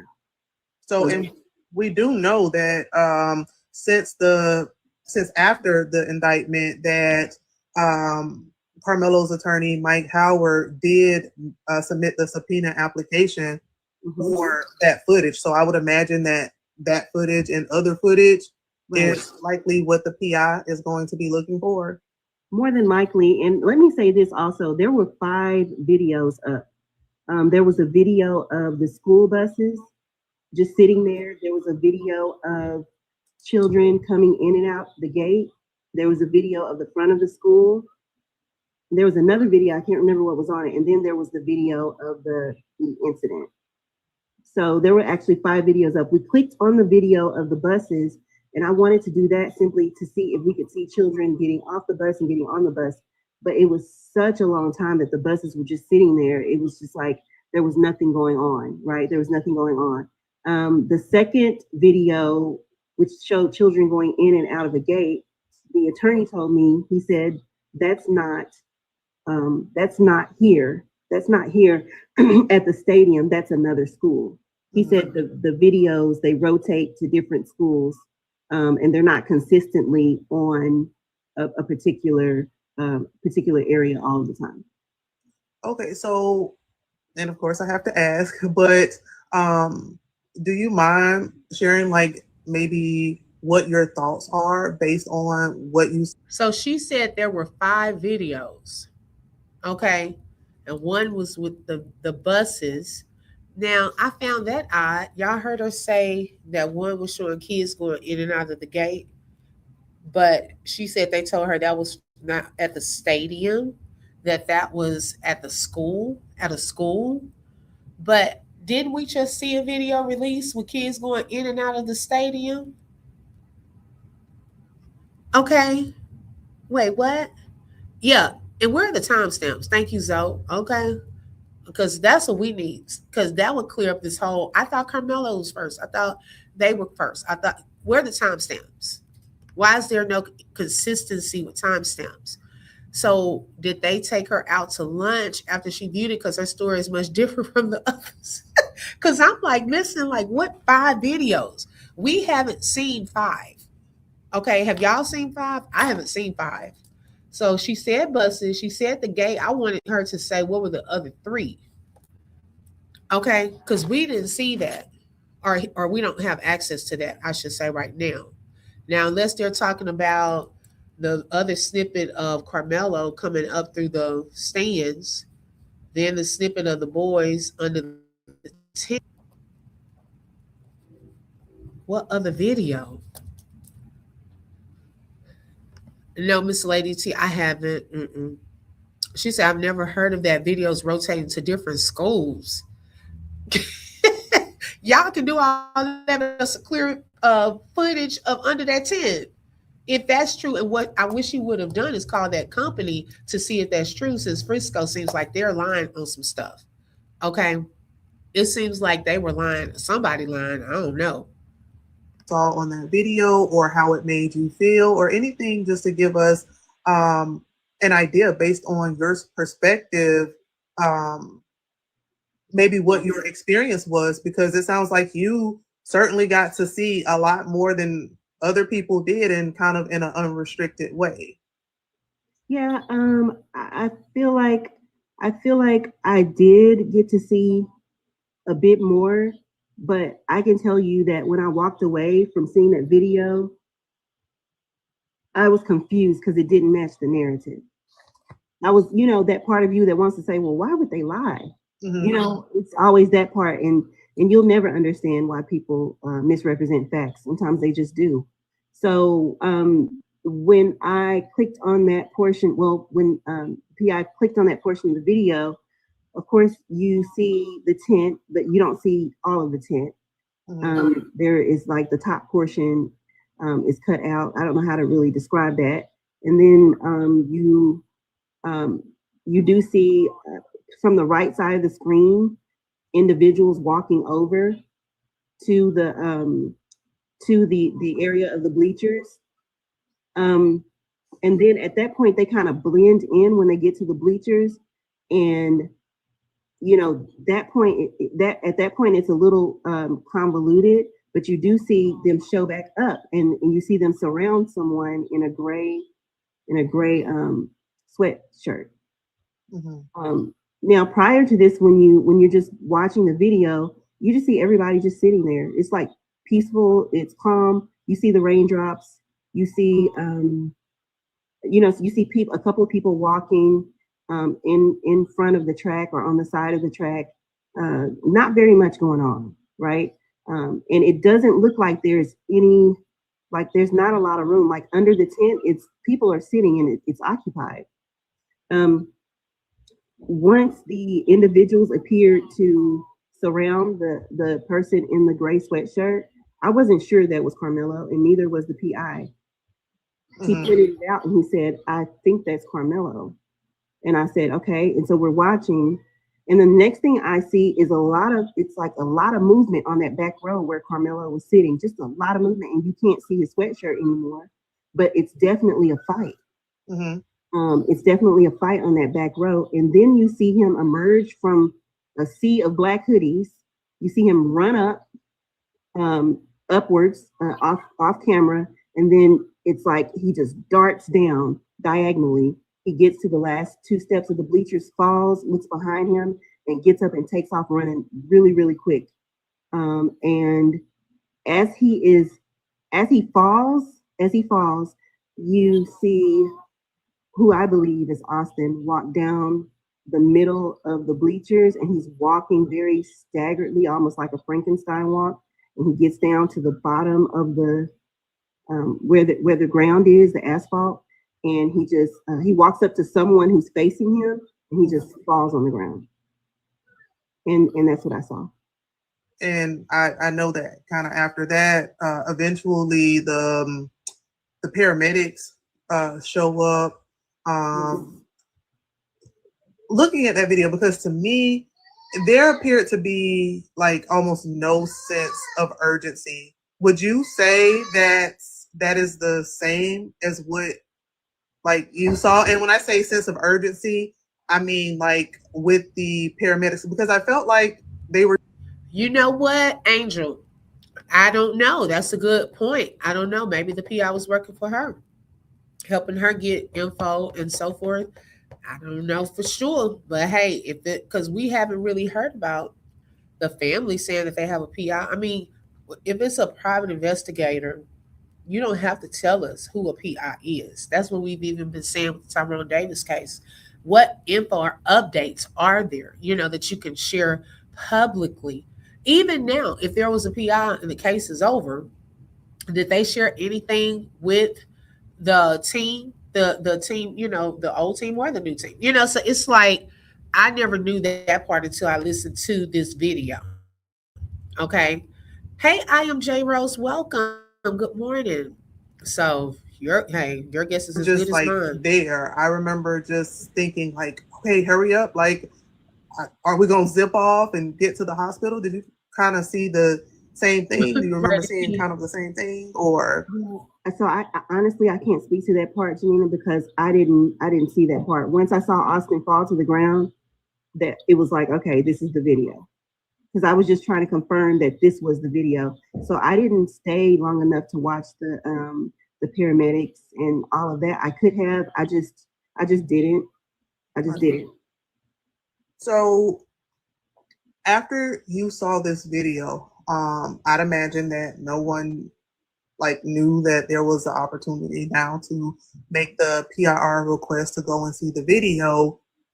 How did others find out that this was there to go and see? So, I'm not really on TikTok a lot, but I was scrolling through the lives, and I would hear consistently that this was a subject of interest. People were constantly speaking about Karmelo, and people were saying, "Well, we'll never know what happened until there's a trial. You guys aren't the jury. There is no video." I believe the witness statements. Well, the statement said, and the witness said, and everybody was just dependent upon the witness statements and what the jury is going to say. So I dipped off in one live, and I made a comment in the live, and I said, "There is a video." Mm-hmm. And it actually took off from there. They asked me to come up and prove that there was a video and all of that. So that's when all of the rigmarole started. Everybody was like, "She's lying. There's no video. She's a liar. She's a felon. She's a convict." All of this, and none of that has anything to do with whether or not there's a video or not. Right. And so that's kind of. So they started saying she was lying, but we do see that there is a video. Okay. Yes, we've been hearing that I am J Rose because I'm going to show a snippet of that video too from Dwayne that shared some things. Also, forgot you've been in church all yesterday. You were playing catch up, right? Okay, girl, I was with 2 services yesterday. And ooh, y'all, that's a whole other live. I'm gonna have to tell y'all about my experience at the second kind of service. how it started. So do you think that uncovering and fighting to at least make this video or get access to this video, do you think that helps or like hurts the case? Because I've heard a lot of people say, well, them releasing a video taints the jury pool, this, that, and the third. What are your thoughts on that? I think what's on video is fact. If someone records something, they looked up her background. That's what she was saying. Hey, Chef's kids, why was the Metcalfs at the track meet when they were suspended from school? They don't want to talk about that, y'all. They're gonna say, "Oh, but the coach said it was okay for them to come and all of that." Mm-hmm. It's a fact. So how can facts taint the jury pool? I don't. That's a very weird way of looking at releasing facts. Like, oh my God, you're going to taint the jury pool because you're releasing the truth. To me, that's kind of weird. That's a weird way of thinking. I don't understand that way of thinking. What do you want me to do? Release a lie? Or what do you want us to do? Just stay silent? Like, I think it's important to speak out about it, because if you don't speak out and say, hey, there's a video, then what's going on social media is just a pure misinformation campaign. You're just going to have creators running around saying, there's no video, so let's just discuss it and make stuff up and create our own scenarios. And I wanted to stop that. There is a video, you guys. If you really want to know the truth, why don't you go take a look at it instead of getting on here and speculating? Speculation taints the jury pool. Lies taint the jury pool, not the truth. The video is the truth. Would you recommend that people still go and see the video even due to the new restrictions that they have on the video? Like, do you think it's worth it to still go and see it? I don't know, because I honestly don't know. The reason why is because I've I don't know if I want to get into that. You know what, y'all? Something I just thought about. Now, when she went to see the video, remember she had access to see it on a laptop up close. The attorney was zooming in. They had the option to rewind, to rewind, pause, all of that, right? And it was on this whole laptop thing. I feel that once, and this is just my opinion, I don't know if this is what happened. I feel that once she went out now, and there were these conversations from others, potentially from the Metcalf side or in Collin County, word got around that this young lady was talking about the video, and some things that she was sharing did not coincide with the narrative that was already being put out there.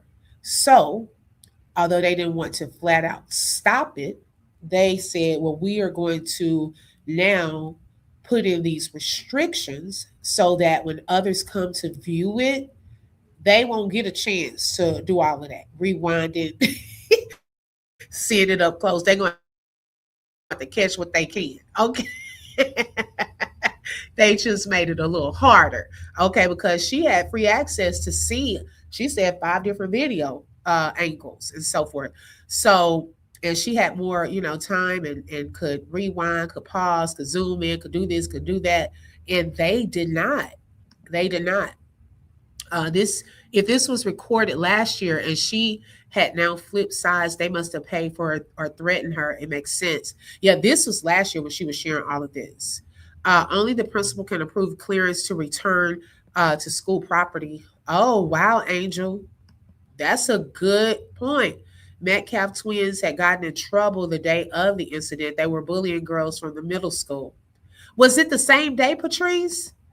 Hey, Candy Girl Pink. Good morning, sis. Thank you for joining.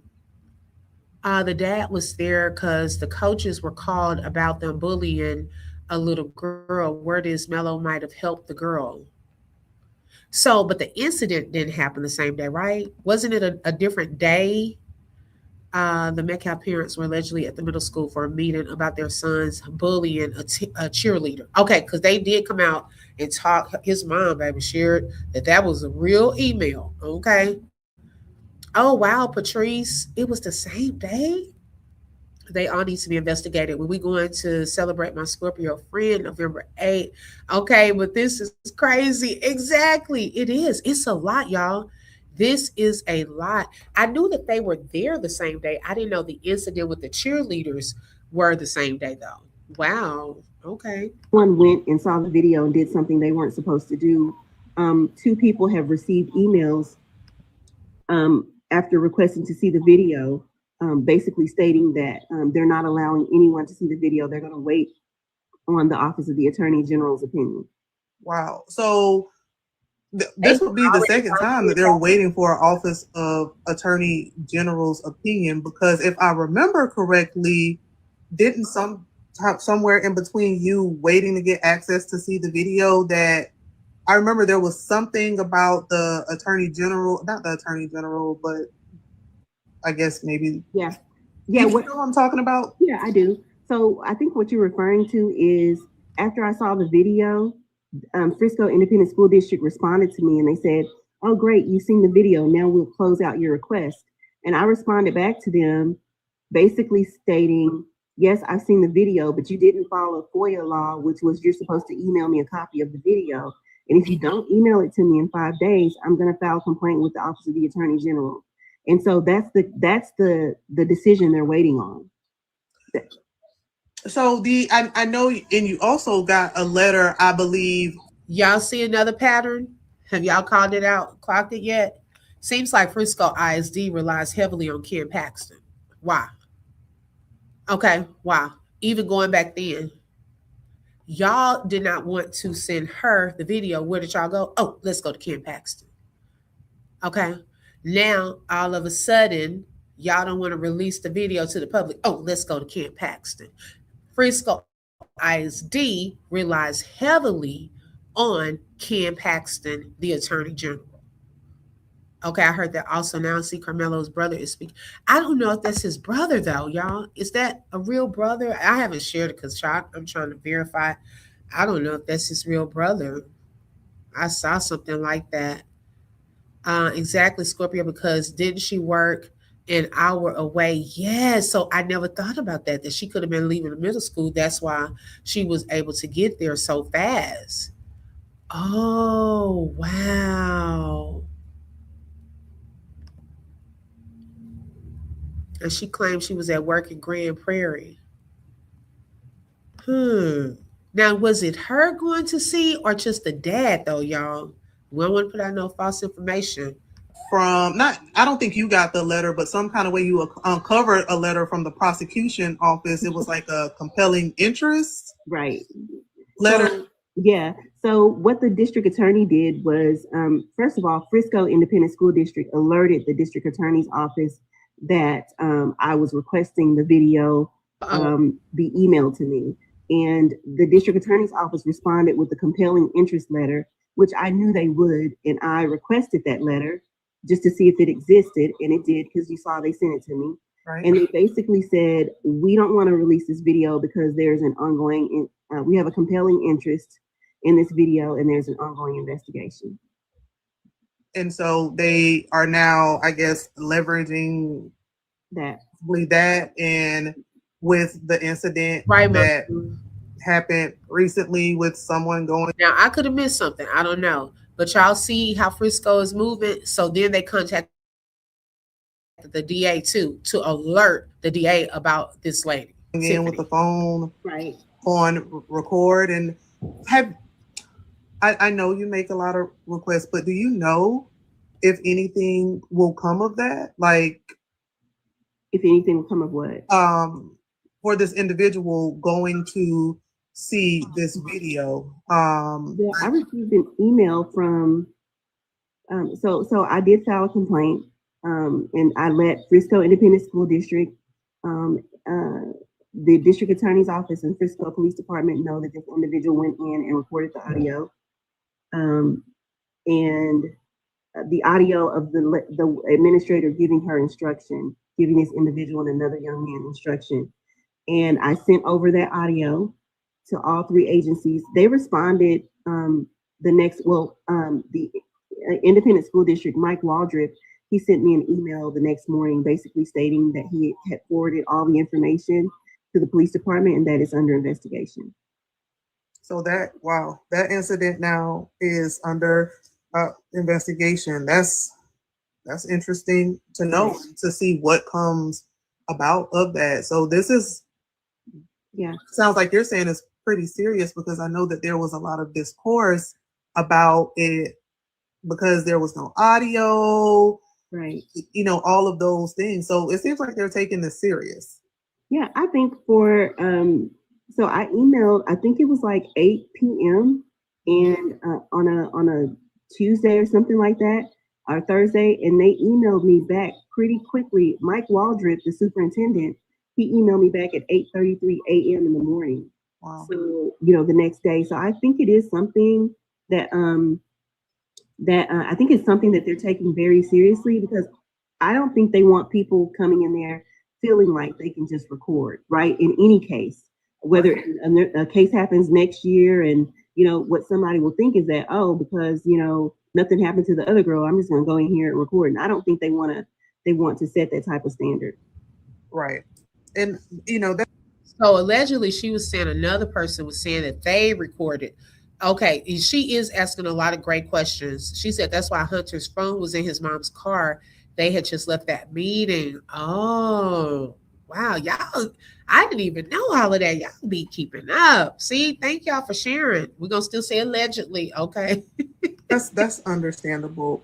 Now, because I watch from, all sides of the spectrum for who supports who, I see everything. And I do notice that there are people that, don't agree with what you're doing, feel like you're sticking your nose in other people's business. Mm-hmm. Number one, what keeps you going? But number two, what do you think about the thought of people thinking that this isn't your business? Well, I think it's not their business, that I think it's my business. That's what I think. If it's none of my business, then if this video in this case is none of my business, then I'm none of your business as well. So why are you worried about it? That's just how I think. Like, why are you worried about it? If this is not my business, then how are you over here in my business? That's not your business. Like it doesn't make sense to me. And how do I keep going? I'm just, you know, listen, I know who I am, right? And a lot of people don't even know what their name means, right? My name means the appearance and the manifestation of God. And so I know that. I wake up every morning knowing that. And I'm not saying I'm perfect. I'm not. I'm not, but I know how I'm supposed to be moving and I know what I'm here to do. So and I'm here to help families. And one of those families is the Anthony families, and I'm going to continue to help them. It doesn't matter what people say. So, to anybody who might be interested in stepping into that advocacy role and they're possibly afraid of being doxxed, or, they might have a background and they're afraid of having that leveraged against them, what advice would you give to those people? That's a good question. Because it's a great question, Jannina. The reason why I say that is because there is, this is what I would say to them. After they dox you, what else can they do? So doxing literally takes away their power. When someone dox you and they put your information out there, what else can they do after that? Whatever they do after that, I guarantee you it is going to be, if it goes a step further, it's going to be illegal and you'll have the opportunity to put them in jail. So if doxing is all that you can do, you're really powerless. You don't have any power. And doxing, as I understand it, is a federal offense, right? So that's like at more FBI, like right. Federal, correct? Right. And let me say this, for anyone who has doxed me or put my information out there or did anything of the sort, trust me, I've already made an FBI report. Okay. Yeah. You guys heard it here. If you dox Tiffany, she's already made an FBI. Yeah, and let me say this too, Jannina, because a lot of people don't know this. If you're doxxed or something, you can actually call your local FBI office and go down there and visit them and go down there with the screenshots, like print out the screenshots and create a file so that they know that you're serious about it. Or if you don't want to go to the FBI office, you can go to www.ic3.gov. That's I as in igloo, C as in cat, 3 is the number 3.gov. And you can actually report that person for doxing. Okay, and then I guess they would probably reach back out to you. You can provide your documentation. Right. Right. Hey, did y'all hear? If somebody could put that information in the comments so that other people know. So we're nearing the end of the questions, and is there any one thing that, or anything in particular that you want for people to know or understand about this case, or is there anything that people need to be informed of? Because this is the purpose of this is for hopefully that people can walk away with more information, to be more informed. Is there anything that people need to keep in the forefront of their mind and keep their eye on? Right. There are two things. The first thing is, in any case where you're advocating or you're attempting to help people, or in this case, I want you guys to keep your ear to the street when you hear the media's narrative line up with the police department's narrative. You know that you need to do some research, right?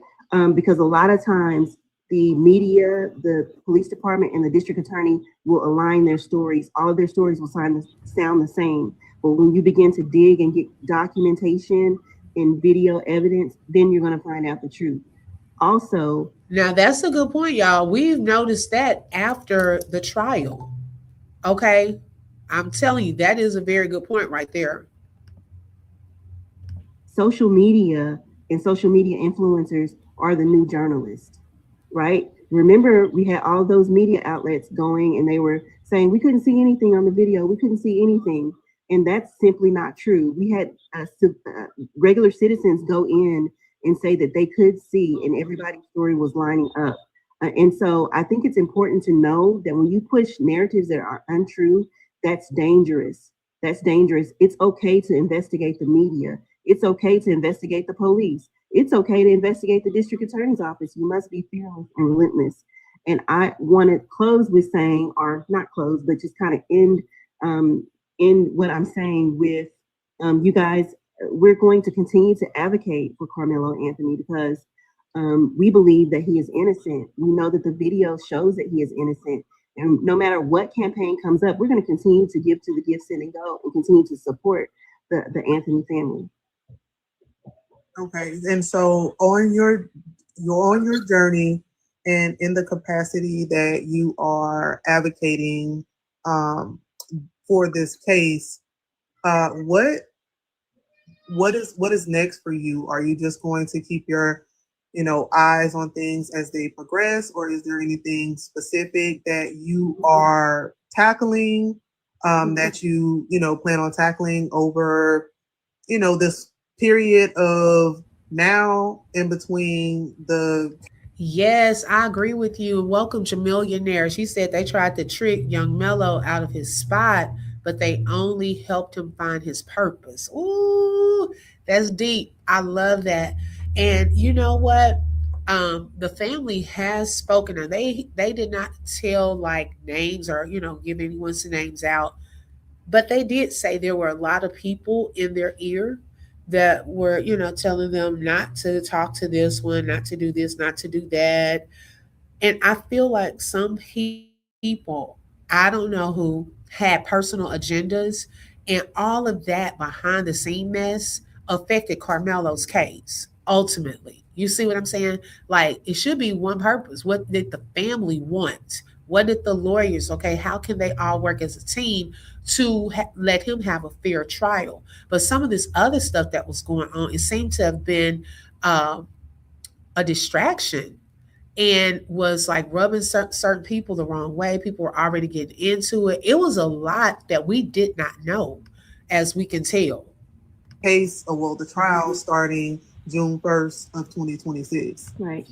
Well, what's next for me is creating a plethora of Tiffany billions, people who do what I do, teaching people I how just to research, teaching people how to attack cases, teaching people how to find the lies and find the needle in the haystack. I want to do that and be able to spread it to every state where we have disruptors in every state. We have people who are doing investigative work in every state, so that when a case pops up and it looks like that person is innocent, we can do a deep dive.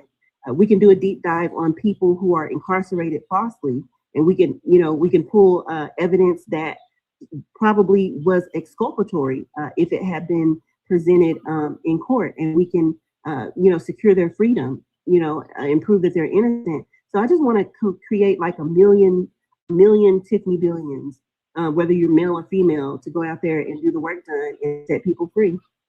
And I'd imagine that this is people of all backgrounds. That it sounds like you are trying to empower people Yes. with the information on how to gather and research. Because honestly, I think that it's a skill that's transferable. Not to just this case, but to any case that people are advocating for. Because one of the things that I know as someone who covers stories is I get a lot of inboxes from people wanting me to help them tell their stories. And I think that people really need to learn how to people should be empowered to tell their own story. So last question is, please let the people know, for those that want to stay up to date with you, what is the best way to do that? I believe that you don't have the Facebook anymore. So what is the best way for people to, find you? So the best way, there are two ways actually. The best way is to follow me on TikTok. so that you'll get a notification when I go live, because I don't go live during a specific time. It's all sorts of different times. Also to subscribe to my YouTube channel, which is in my TikTok bio, Disruption for Disruptors. You'll subscribe to that channel and you'll stay up to date on any new evidence. I'll post it there. Yeah, that's how you keep up to date with me on TikTok and YouTube. Okay, thank you. Okay, so we're gonna pause with that part for now. But they had worked, y'all, to get her Facebook channel taken down, and they accomplished that. They got her Facebook page. That's why she doesn't have that Facebook page, and she's predominantly on TikTok. Okay, now, y'all, because some of y'all have been talking about this. Hopefully, y'all can hear me. I put my earbuds in. Some of y'all have been talking about the new information. Okay, make sure y'all tap that like button. It is for free. Okay, let's see here. I know you lying moved in and went to prom. Now let's give it sick. Okay. Yeah, she's on TikTok. Oh, back then, J Rose, yes, this interview was last year. She said back then she wasn't on TikTok as much, but I think now she is. I remember like 4 or 5 years ago, Paperwork Party started finding people like her, and they even had undercover feds in his chat. He kept exposing them. Okay. Yeah, her name is Tiffany. She is an activist. She's still working with the family. Definitely back. Well, allegedly, because I haven't seen them all together, but she stated, I'm going by her words, that she was working to help Karmelo Anthony's family as the activist with them. And I guess alongside Dominique Alexander, she's still stating that she's working with the family. Okay. Now, Queen Amadaya did an interview. Am I breaking up? Okay, let me take that out. Thank you, Brittany. Okay, let me take that out right quick. Queen Amadaya did an interview with Dwayne, one of the guys who said that um, he saw the video of Frisco ISD. He was one of the first ones that recently came out when he talked to Smash at the courthouse. So I wanted to share with you all a snippet of the interview with him, because he then goes into some information about Tiffany Billions. Now,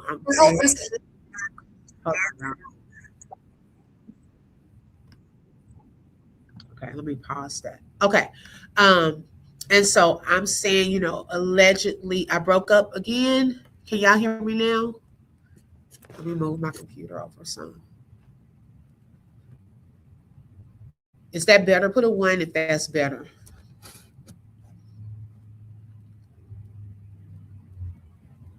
You said Dominique not either? Oh, wow. Can y'all hear me? Put a 1 if you can hear me.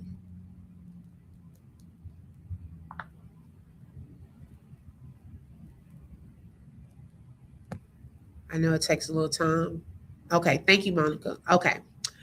So I was saying that Queen Amadaya did an interview with Dwayne, one of the guys. Thank y'all so much that saw the video of Frisco IC. He was one of the first ones that I saw come out recently that did an interview with Smash the Topic there at the courthouse.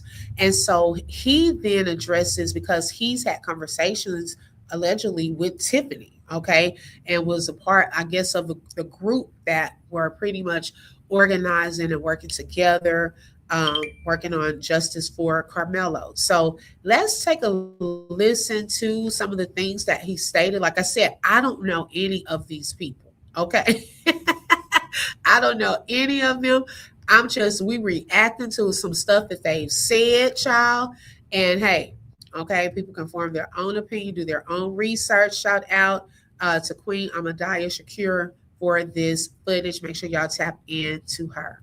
Okay. Correct. And I'm gonna tell you on Nick at Night's behalf, because I don't really know her. I've seen her and I've watched her during this whole year. It's a process. But what I do know is what I see from her. And I know she was at the court. I know she did the things she needed to do. I have watched myself from afar of not only Sarah Fields, but also Tiffany Billions right now to this day is talking down on Nick at Night and also trying to get her caught up because they don't like the coverage and what she's been doing. Now, Nick at Night, people sent her money for the Anthony family, and she made sure that it got to the Anthony family every dime. She and that's what she did as a person of integrity.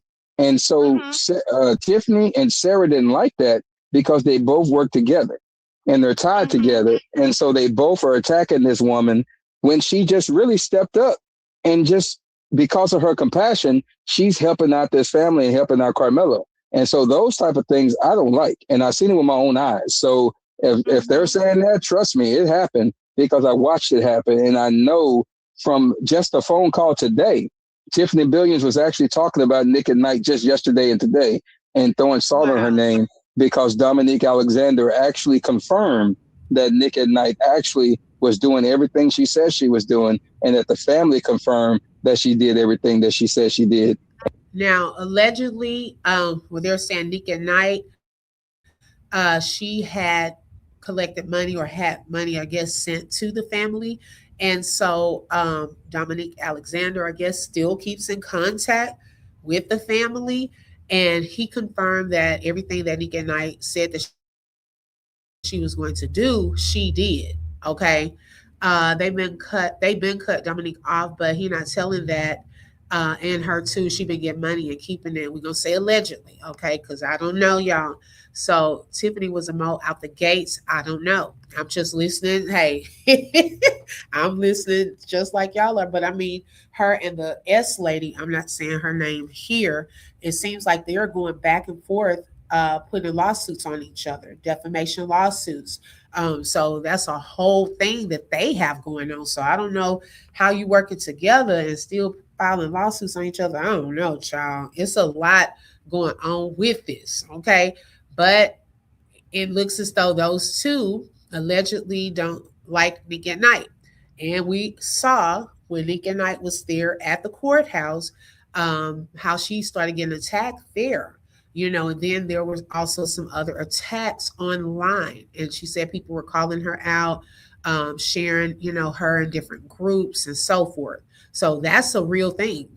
That thing did happen. Nick even shared her experience about that.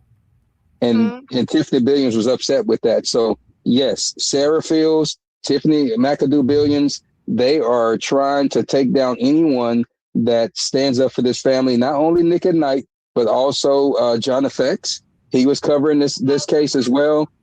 Tiffany Billions came. Now wait a minute, because I missed that interview. I saw a little bit of it, y'all, but I fell asleep on not because it was boring. I just was tired.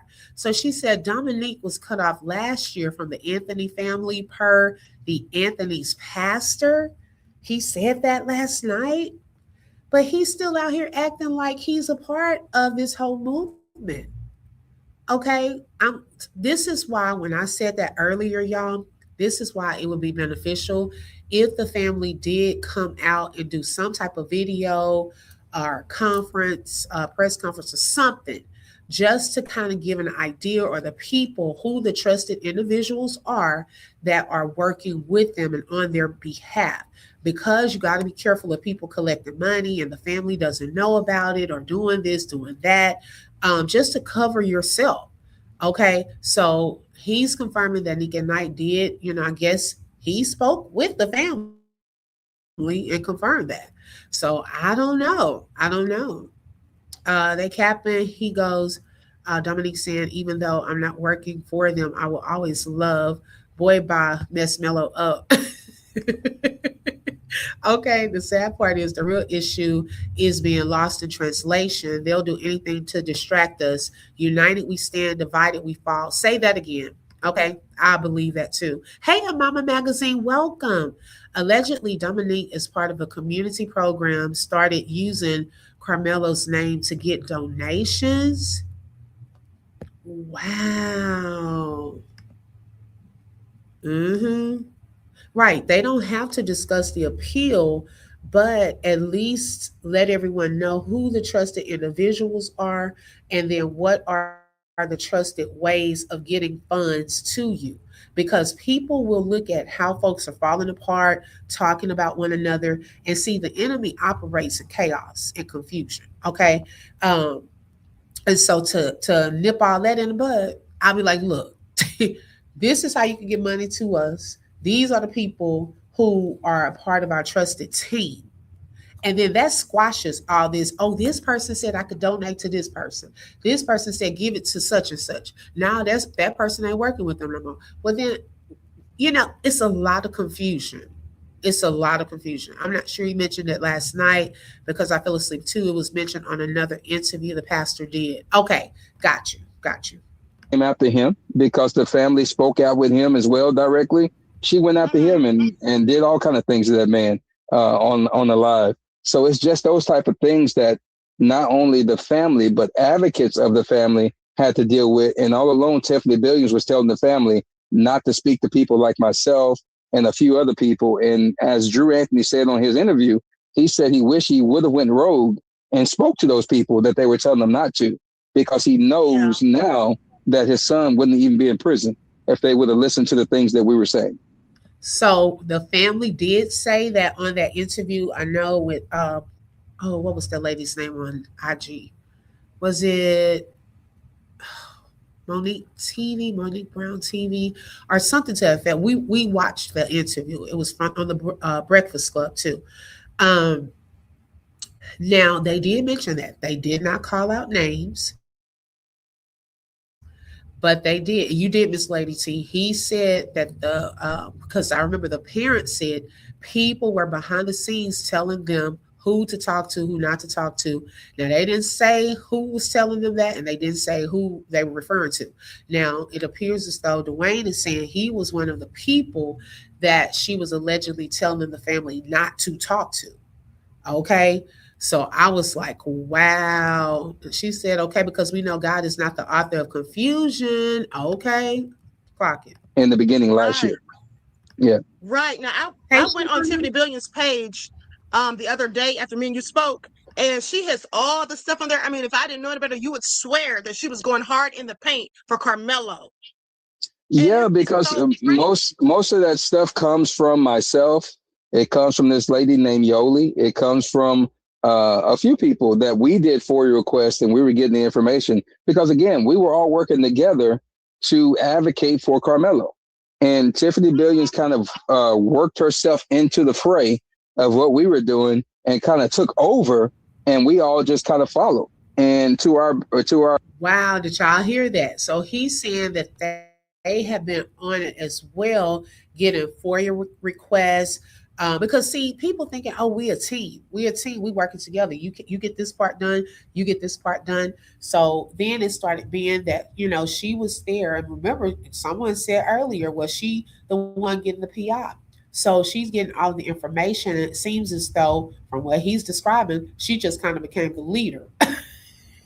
Okay, and they just started following. Lord, that happens, y'all. That does happen a lot where you will be on one team at one part, but then there's a person that starts to take the lead, and other people just follow that person.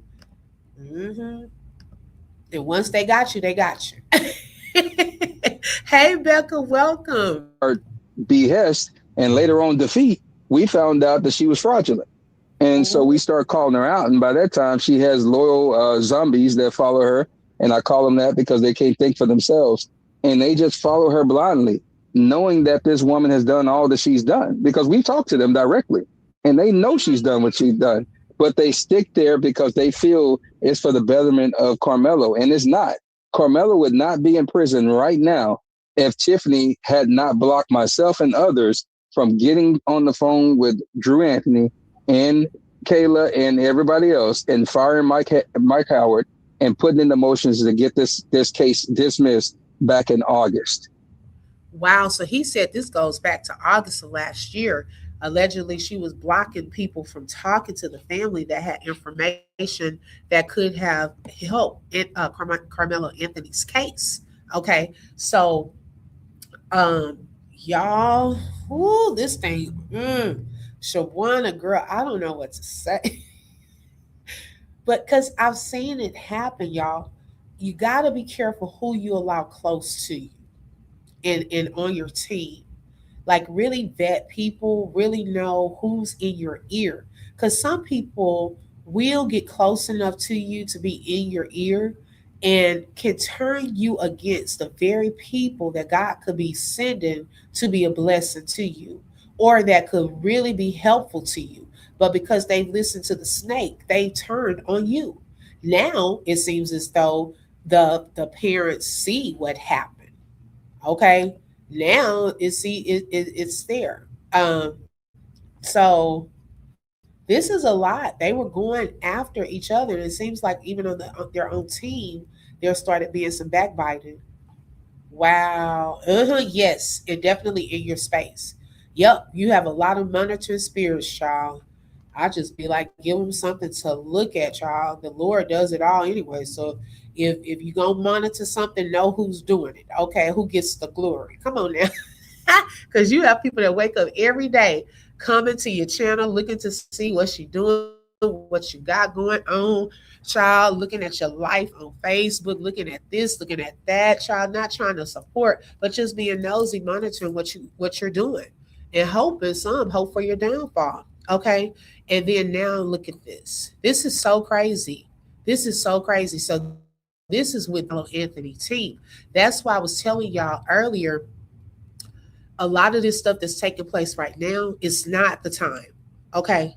It's not the time for all this going back and forth. You know, y'all said showed me the uncle's page the other night. He trying to call out Jeff Metcalf, going back and forth with the S lady. Look, they want this. They want the attention off of Carmelo getting possibly a new trial, a fair appeal. So all this other stuff around it is distractions. Okay, it is distractions. People's egos. People want this money, these clicks, these views, da da da da da da da. Can we just get into the facts of the case and expose inconsistencies and where things went wrong? How can we fix it the next time? Why do we have to make everything so personal, child? This one against this one, this one against this one. This one doesn't want this one to get better than them. This one, it has nothing to do with us. It should have everything to do with Carmelo, who's sitting right now in a prison and has a sentence of 35 years. Okay, all this other stuff, because I'm telling y'all, the more I listen to different stuff, my tolerance for it is just zero. Okay, I have no tolerance. I bring it to y'all because I want us to react to it, and so we can be in the know, of course. But I also want to show y'all some of this is distractions. All the he said, she said, they said. These things are distractions. It really is, because it has nothing to do with this new team of lawyers, what they can use, okay, to get that verdict overturned, child, how to get him a new trial. Now, if it's something like that, hey, I'm down with it, okay. Yes, they did. I am that somebody. Yes, and that is so sad. That's so sad. They played with Carmelo's freedom, right? And still playing with it. Obviously, yeah, a takeover spirit. Okay, just imagine if everyone could be on one accord. I don't think people understand how much more powerful we can be exactly together. People doing stuff for personal gain. Some of these people were never relevant. Come on now. It's sad and crazy at the same time. Girl, I didn't know all of this stuff was going on. I'm telling y'all, I just come up on stuff and I'll be like, what's this? And I'm listening like, well, because I told y'all, I remember the other day, I said, okay, I want to show y'all this interview from this lady that said she was an activist for the family. No sooner than I think either the next day, I saw this clip and I said, wait a minute, wait, what? How did we get here? I was trying to figure that out. We were trying to do that. She blocked it and she went to Drew Anthony telling him about our background and why he wasn't supposed to talk to us, and just block at that moment. Tiffany Billions did this. And so this is the person. She was. And so this is the person that feels and says and proclaims she's the main advocate. And I'm gonna be honest, she don't even talk to the family like that. But they do allow conversations with her because they think that she is the person that was giving all this information and behind all the raising of money on the Give, Send, Go. And she wasn't. She didn't even give that much. It was really all of us giving. And she was just taking over. You know, it was a lady named Unique that started the Give, Send, Go. I think they were doing like $5 Sundays. And then another lady named Diamond said, let's do $6 because that's Karmelo's jersey. And then Tiffany took it over and said, I'm going to do it. And she started doing Give, Send, Goes on Sundays. And so that's what it became. And so it's a moment of a takeover spirit to defame this family using other people, and she's helping. And that's basically what this is. And so it's time that she be called out. And it's time that other people be called out that hurt this family so they can get away from this family. And that family can work on trying to get Karmelo his justice to get out and move on with his life. But as long as she's around, it's always going to be a lot of people being hurt. A lot of people's information get put out because she is one of the number one doxers on TikTok and Facebook. She actually put the lady's information out. Oh Lord, she was just telling what to do if you get doxxed on the other video. Oh my gosh, not doxers. Wait a minute, not the people who have been doxed. Doxing. I was thinking about that the other day. I say, now it's so crazy how people who love to lie on people, they don't like to be lied on. Liars don't like to be lied on. They just want to tell lies. Okay. So I was like, wait, what? Oh my gosh. I could not believe this. So I'm gonna say allegedly, hey, we just say listening in. On Facebook, had the woman's VIN numbers out on her cars and her son's kid cars and all their names and social security numbers that woman had, and doxed those people like that. But then she said they were chasing her, and they were not. She doxed them and then ran from those people. So it's people like that we have to call out, and we have to be serious about that. And it has nothing to do with backgrounds and nothing like that. It just has to do with what she's doing right now. And what she's doing right now is harming the community. And that's the community at large. And so we have to talk about it. Make your browser fast. Make your browser safe. Yeah, absolutely. Now, so someone had a question. They said they were asking if the footage that was released recently, if that's the same footage that you saw at the school. No, any footage that's been released from Collin County and the courthouse is only the footage that the prosecution had that they edited. That's the first one we got. And the one that people are saying they're downloading off of Collin County website, that is only evidence. That's evidence footage that they're showing. It is from some of the same cameras that we saw from Frisco ISD, but they have not released any footage from Frisco ISD. We're still waiting from an opinion from the AG's office, from Attorney General Ken Paxton, and we'll find out. But they should be releasing that to us because I have a FOIA request from way back last year. Oh my gosh. Yes. He was referring to Tiffany Billions. It is Wild Chef's Kids.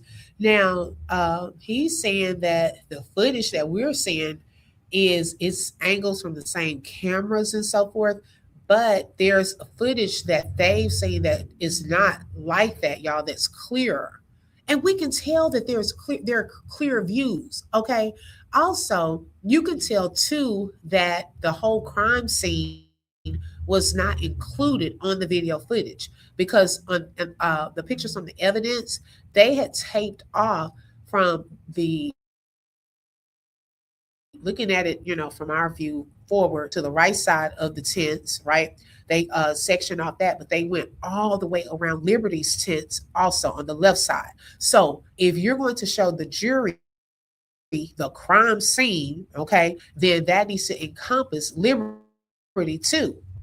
Their tents too, because they would have been witnesses because their tents were very close to Memorial's tent. So that should have been included in the crime scene as well. So that part, y'all, it's a lot of fishy stuff going on. So he said they're waiting on Ken Paxton. Child, you're going to be waiting forever. Okay, you're going to be waiting forever for him to just say, if anything, he may not release it until after this whole appeal process. Now, he may have to give it to those lawyers. Okay, so it wouldn't probably be released now. They don't want people to see the full truth. And Tiffany stated she was able to see it on the laptop. It was closed. They were able to zoom in, rewind, pause, all of that. So she got a really in-depth version of it. Okay.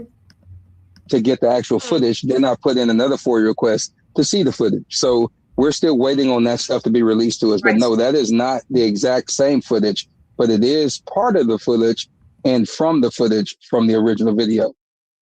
Okay. Now, so tell us exactly what you saw on the original footage, please. Okay. On the original footage, you can clearly see. I wanted y'all to hear that snippet of what he said about Tiffany Billions. So yes, y'all, we got it's some drama going on right now, and this is just the little part of it. Okay, I've been seeing all kind of other stuff been taking place over the past week. Okay, so I'm like, what is happening? But I wanted to share her interview that she did last year, kind of give y'all insight into how some of the stuff got started with the whole Frisco ISD video. And then now this stuff is now turning into chaos, I guess. I just hope they get it together and can get on one accord, y'all. But it's some other stuff. And also just to warn y'all to be cautious and careful on who you're making donations to. Make sure it's a trusted individual that it's going to give it to the family, not to say don't do it. We're also going to do a day this week where we shower Karmelo with love, whether it be writing letters, y'all can send to the different ways that they have publicly posted for you to receive the funds. Some people say they may mail books, or if you want to mail them a gift, or things like that. And so I'll post more info about that as well. I want to do a letter because, child, look, I'm gonna have to type it because these new kids don't know how to read cursive. They don't. Fifth grade and older, they do not know how to read cursive for some reason. Thank you, Zoe. I appreciate that. And thank everyone for joining. Shout out to C Note for sponsoring this live. If y'all want to be a sponsor, you're welcome to send a super sticker, super chat, Cash App, or buy a coffee. Those are various ways. I am J Rose said, I have limits to who I watch for sure. It helps keep my blood pressure down. Okay. And thank you for your support. I appreciate it. What's the official date they decided to charge Karmelo? What do you mean, Protector 91?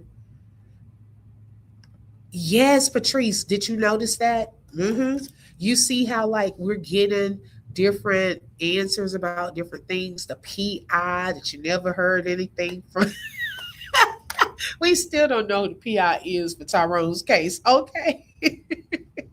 The other drama when you're supposed to be working on the same team, child. People start turning on each other, child. Look, you got one person want to be the leader, want everybody else to follow.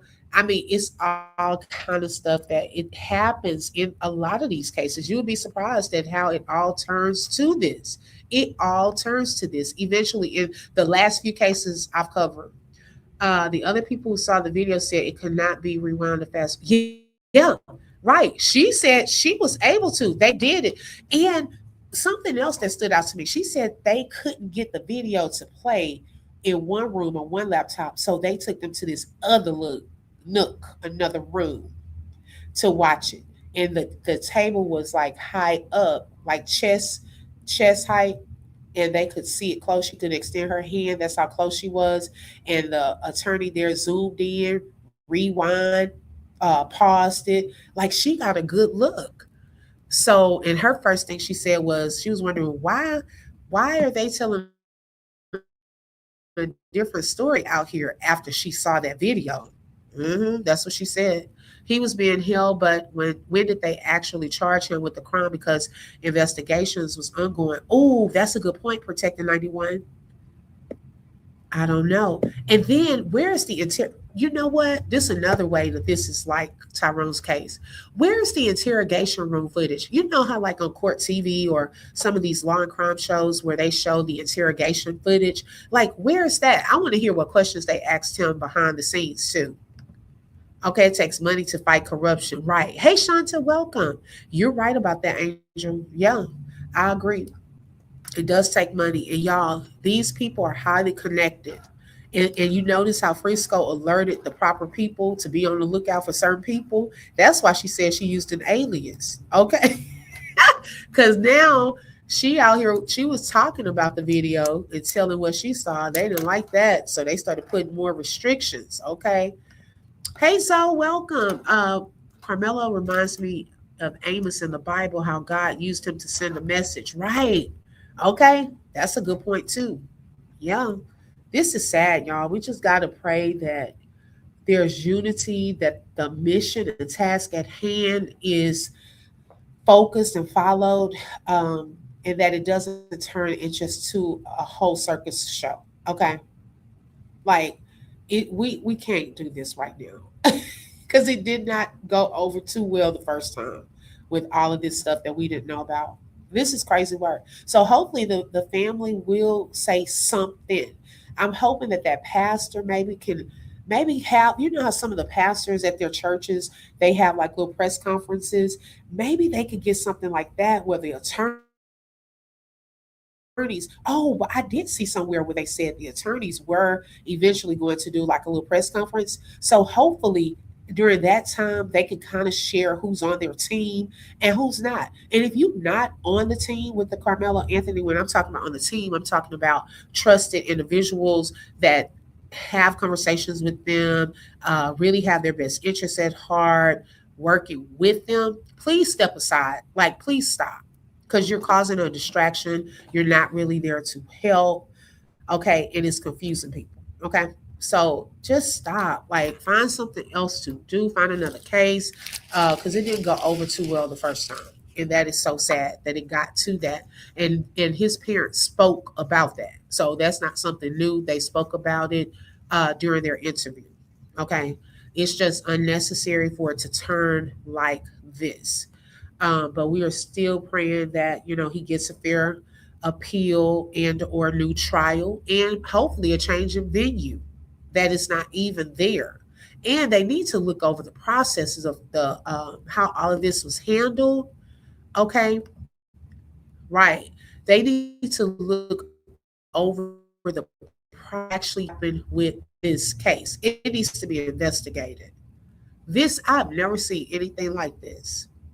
And I guess I really haven't seen it so blatantly public. You know what I'm saying? Like, it was so obvious.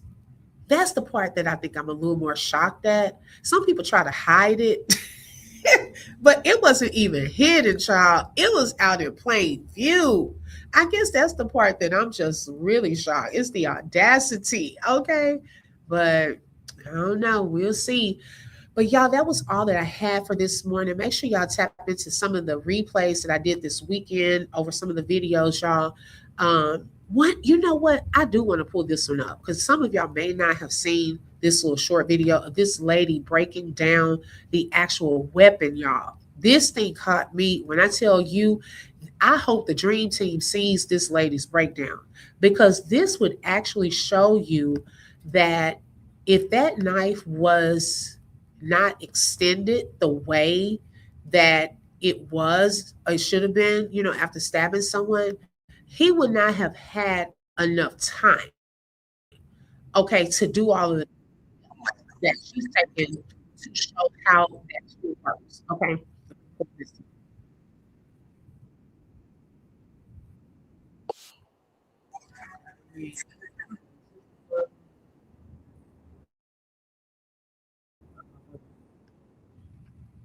Let me find the video.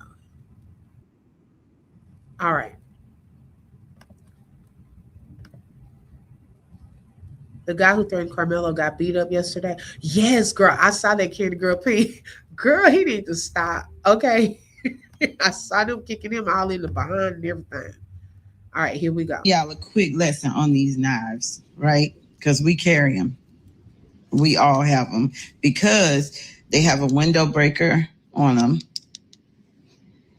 and other things that you can use, plus a seatbelt cutter if you needed it, you know, any emergency or something like that. So, honey, okay, with this knife, as you can see, it's the same one. These are the ones we carry. Look, what my question is okay, with this knife, of course it has this thing, this handle you can flick out to pull your knife out, right? You can flick it out. You can't really, you can kind of try to flick it with your one hand, but it's kind of tough, but you can. I mean, I ain't saying that can't happen. You can flick it out. But in the picture, they have the knife like this, right? In the picture, the knife is like this. So here's my thing. If he meant to stab him, look, with this knife like this, look, it bends. It's going to bend. It'll even close. You understand what I'm saying? It's not, if it go up against something, look, it automatically is going to bend. If it goes against something, it's going to bend in or out, right? You're not going to get a serious stab, like a 2-inch stab, right? Because on the picture, it's like this. Now, here's the thing. This knife, they lock. You heard it lock and click? It locks, right? It ain't going nowhere. It's not going nowhere. It locks into place. If I toss this knife, anything, guess what? It's going to stay locked into place. It's not going to fold. If I toss this, it's not going to fold. In order for it to fold, and we know Karmelo, soon as he supposedly stabbed him, he jumped out the tent and ran. In order for it to fold, there's a safety thing in here. And everybody who carry knives or carry these knives, which, all colors, know this. It's a safety click in here. You have to click this. You have to do the safety thing in order to get this knife to fold. You have to, in order for it to fold, or it's not going to fold. You get what I'm saying? So if he meant to stab him, the knife definitely wouldn't be like this. It wouldn't be like this at all. Okay? On top of that, it would have really, you get what I'm saying? It will fold. It's gonna fold either down or out because it's not secured. It's not a secure knife until it's clicked into place. Once it's clicked into place, it's not going to fold. It's not going to fold. You could toss this knife, you could throw it into a board. It's not going to fold until you do this safety thing on the inside and you make it fold. So tell me, how was the picture like this and they're saying he stabbed him like this? If he meant to do it. If he meant to do it. I don't know. Don't make sense to me, but hey, freak accidents happen, I guess. Get flexible. Okay. So she did a perfect demonstration, and that just shows you like he would not have had a chance to do all of that in those quick seconds. And y'all, I even showed like the little snippet of him when he came out of the tent because they found that weapon, that tool between bleachers 9 and 10. At what point would he have had a chance to throw it back there? Okay, or did he run all the way up to 9 and 10? Like, it's not clear. It's not clear. And it would have had to have landed exactly like that. If it wasn't like that, that means y'all are messing with the crime scene and tainting the crime scene. It was very informative. Yes. That there. And so if he used the knife and the knife part of that, it would have locked. And when they found it, it would have been all the way open. Okay, but they didn't find it like that. So how again did he use that part to stab? And that was one thing that I was saying, where his fingerprints or his DNA on that tool. Did the tool match the actual wound? Okay, those are things they should have gone deeper into with forensics and all of that we didn't hear during the first trial. Hopefully they'll get a little deeper into that for the second trial. Okay. She said, do they know who the trash can boy was? Well, some people on the internet has put out who he is, and I did share with the members, but I don't know. I can't confirm that for sure, and we don't know what he could have possibly put into the trash can and what he could have taken out. You know what I'm saying? So yeah. Um, then y'all, oh my gosh, this was too funny. Let me show y'all a little bit with the Jake Lang. Y'all brought him up. Now, Jake Lang is the guy who was standing outside the Collin County Courthouse that said that he thought Carmelo Anthony had been hung from a tree, saying all kind of racial things out there. He got eventually arrested. That while he was in Texas, and I thought he was still in jail in Texas. Child, they had let him go. They kicked him out and said he had to get out of Texas. Once they released him, he had to leave. But then he went to show up at the BET Awards yesterday. Okay, they didn't even bring the real weapon to court. Patrice, I'm still trying to understand how come they were just showing a replica. Okay, and then how come in the evidence photos, on a couple of the photos, you can see blood on the little side area, but then on a couple of the other photos, the blood is not there. So it's a lot of inconsistencies, and all people have to do is look at what's put out there. No one's making anything up. We're using our own eyes. The color looks different, all of that. Had Austin gotten into it with someone else there that day? I don't know. That's a good question. Because he needs to be questioned. He does. He needs to be questioned because we don't know, child. So he decided to show up at the BET Awards last night, Jake Lang, child, and they let him have it. He's out here trying to be like Chud the Builder. Has he not learned from Chud? Okay, Chud thought he was about to do what he did and get out of jail. Child, it didn't work. He's still in there, and they're adding more charges. If y'all haven't heard recently, we're gonna get into him as well. Okay, they they added more charges, child. This is crazy.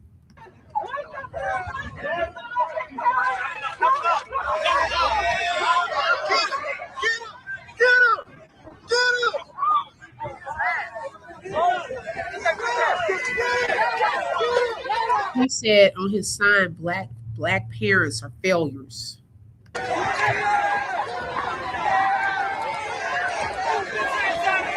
Right.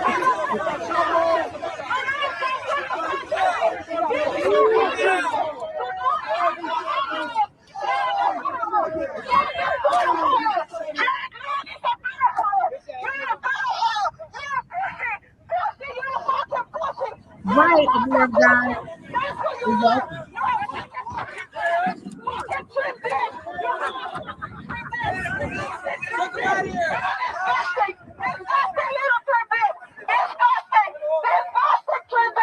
This guy with the left and the black hat,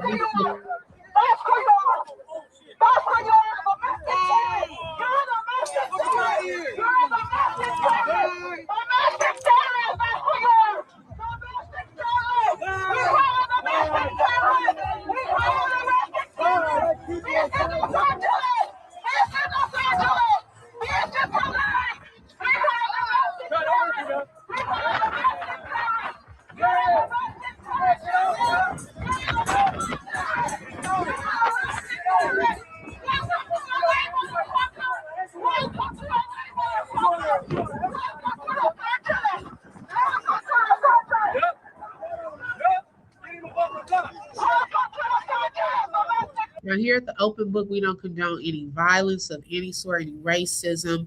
I'm surprised though that this guy has not had like a security guard with him. He shows up with a sign and a bulletproof vest. Child, they walked him all the way down the street while Janet Jackson was in there giving Tiana Taylor her Icon Award. Child, none of this. They didn't know none of this was taking place outside. Okay, Drewski in there with his jokes, going just ham, and you got a whole protester outside getting his butt whipped. Okay. Right. That's not his security. He needs a security. He needs a whole security guard.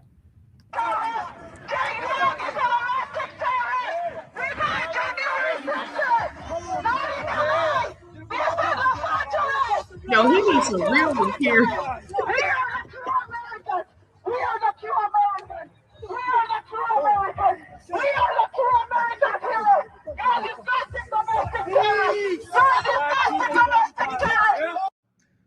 So you got banned from Texas, and your first inclination is to go to LA at the BET Awards to get yelled at by a Mm. Mexican on a megaphone and get your signs took. And you didn't even stand on it. You started running away Oh my God.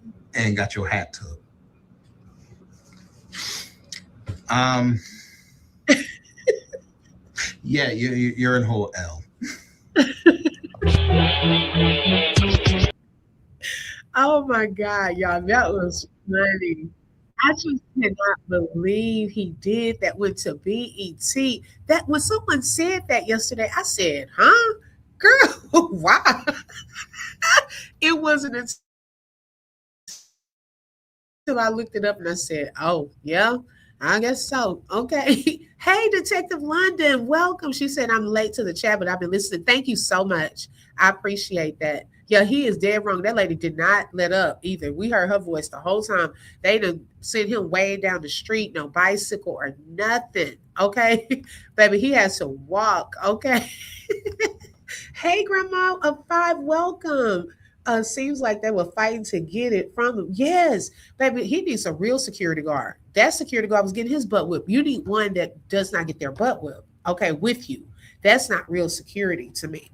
Okay, so he needs a real security guard, child, because that there was a hot mess. That would have been the last place that I would have gone is to the BET Awards. A night when Janet Jackson is there. Y'all, I really love Janet. Oh my gosh, I do. And I love Tiana Taylor's response to her yesterday. I know I was scared Tiana Taylor's side boob was going to come out of that dress like Janet did on at the Super Bowl that time, child. I said, Tiana, I know you're excited, but girl, hold the girls down. Okay, hold the girls down because if we had seen a breast again on TV, they gonna ban anything without a bra. Okay. I guess this was the year of side boobs. Okay, did y'all notice that everybody and their mama just wanted to have the side boob look? I said, Lord, I guess it was the time for that. I was done. I was done. But overall, it was a good show. Yeah, he wants attention so bad. He gonna get the wrong attention though. That's the thing. When people agitate and disrupt like that, you will end up getting the wrong type of attention. Okay. Yes, sis, girl, I was so nervous when she was doing all that jumping around and stuff. I said, please, girl, hold it down. Okay, hold it down. Then they had Lauren Hill. She showed up, y'all. Okay, we got to give her a pen clap. She showed up. I think she was on time for her award. Now I don't know if she was on time for the show. Child, she must be going through high flash season two for her because she had her own fan while she was sitting in the audience. And child, she told them, you know how they have the soft fan when you standing up there singing and you have the little soft.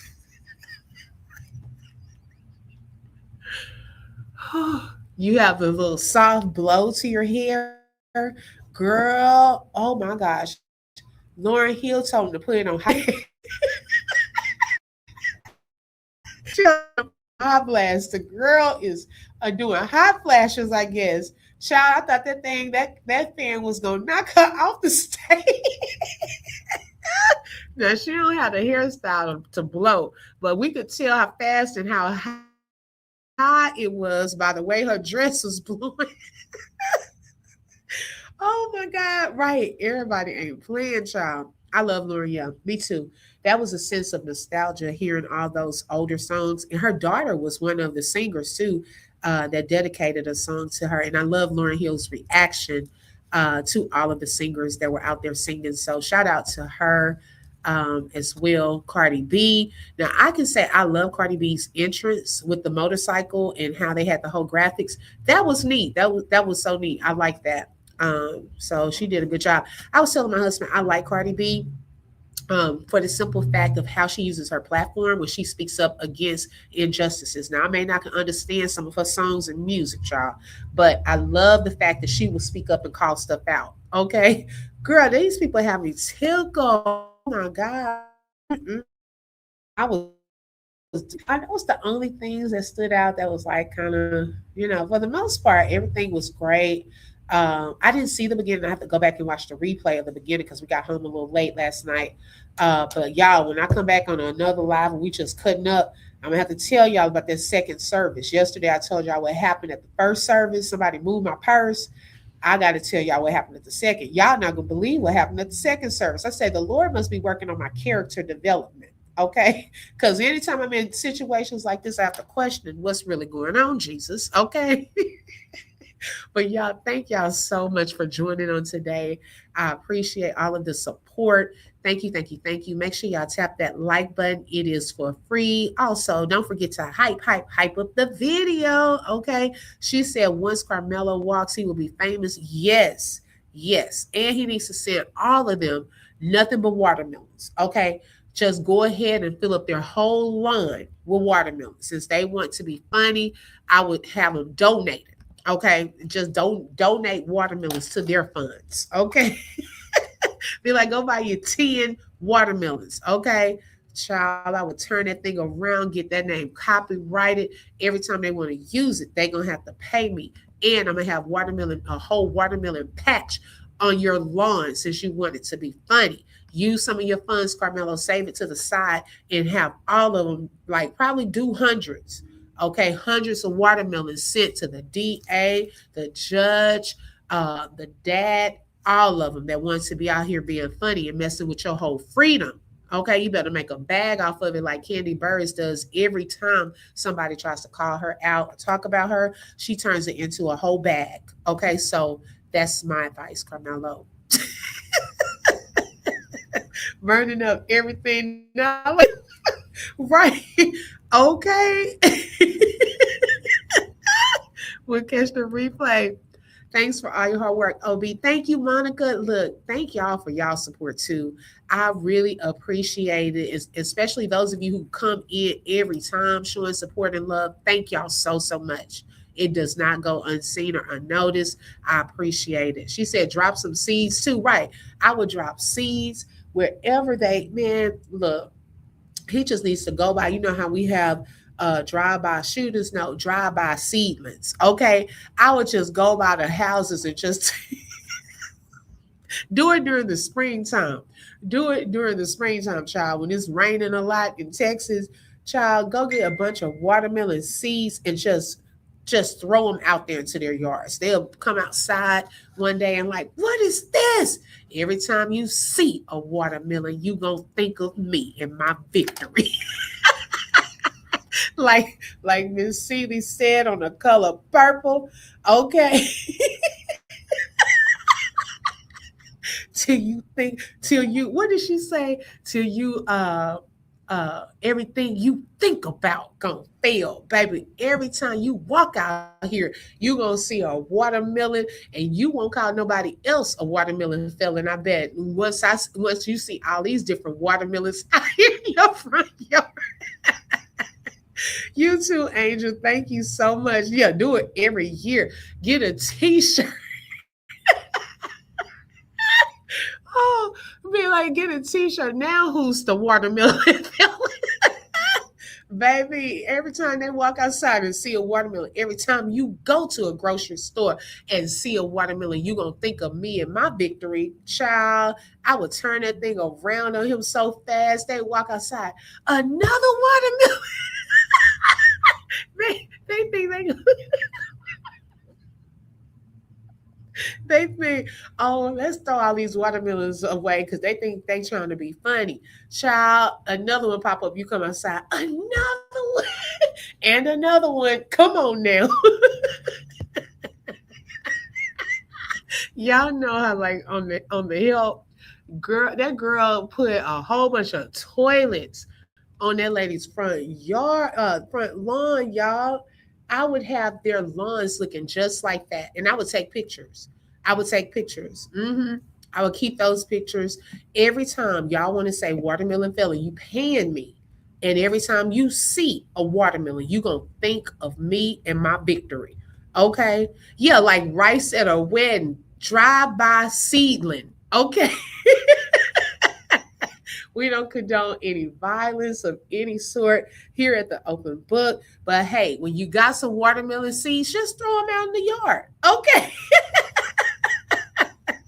I'm telling you, child, They will get mad every time they go to a grocery store in the fruit aisle, child. Every time they see a watermelon, they gonna get mad talking about, oh, I can't. I can't believe he got out of jail. Oh my gosh, I can't believe that actually worked. Every time you see a watermelon, till you do right by me, everything you think about gonna fail. Come on now. Yeah, please take some pictures. Okay. We need to see them, Karmelo. So you come out and you do that little trick. Okay. When the watermelons start growing, or if you have some deliveries, okay, because hey, you can get them delivered. You're gonna be so famous out here, you can call a delivery man and say, look, I need 100 watermelons delivered to this address, okay? And you ain't swatting nobody, you ain't doing nothing. You are being nice and kind. And just telling, you don't even have to go ring the doorbell. Just leave them, in the front yard. They'll get it when they come home. Child, they come home to 100. They come home to 100 watermelons in the front yard. And I would do that once a year just to remind them for 35 years, every year you're going to get some watermelons. Okay. Every year for 35 years, you're going to get away, because I may do it a different day each year. Okay. But you just know for 35 years, hey, Smurfette, welcome. For 35 years, you're going to get a watermelon delivery. Okay. A donation of watermelons. Right. And then they're going to add the seeds. Okay. So do a whole just seed, drive-by seedling. Just throw some seeds out there. Just let the Lord work. Let the rain come down, okay? And before you know it, you're going to have some watermelons growing in those yards. So every time they come out there and see a watermelon, they're going to think of your victory. I'm telling you, you got to turn that thing around. You got to turn that thing around, child, because people will have you out here in your feelings and mad and stuff like that. No, just turn it around and make a bag off of it. Candy Burrs taught me that. She taught me that. The wrong attention, especially with what is going on, is not a smart move, but it was funny to watch. Right, Sheila? How do you get your butt kicked all the way down the street? Okay, girl, that's embarrassing. And then it was recorded. That's just embarrassing. It's so sad. But y'all, that is our laughter for today. Laughter is like medicine. And we're going to continue to keep Karmelo lifted up in prayer, and all of the families, that were affected by this lifted up in prayer. And thank you all so much for tapping in. I appreciate your support. Make sure you hit that like button. Also subscribe. And don't forget to hit that bell, because you never know when I'm going to go live. Thank y'all and have a great Monday. Until next time, be blessed. You just flip through truth with the open book. If you felt that heat, like share and stay locked in. Another chapter done, but we far from finished. Truth on the mic, yeah, we handle business. Real talk, no fluff, just facts and fire. From the book to the block, we taking it higher. The open book, every voice matters, every lie shatters. Catch you next page.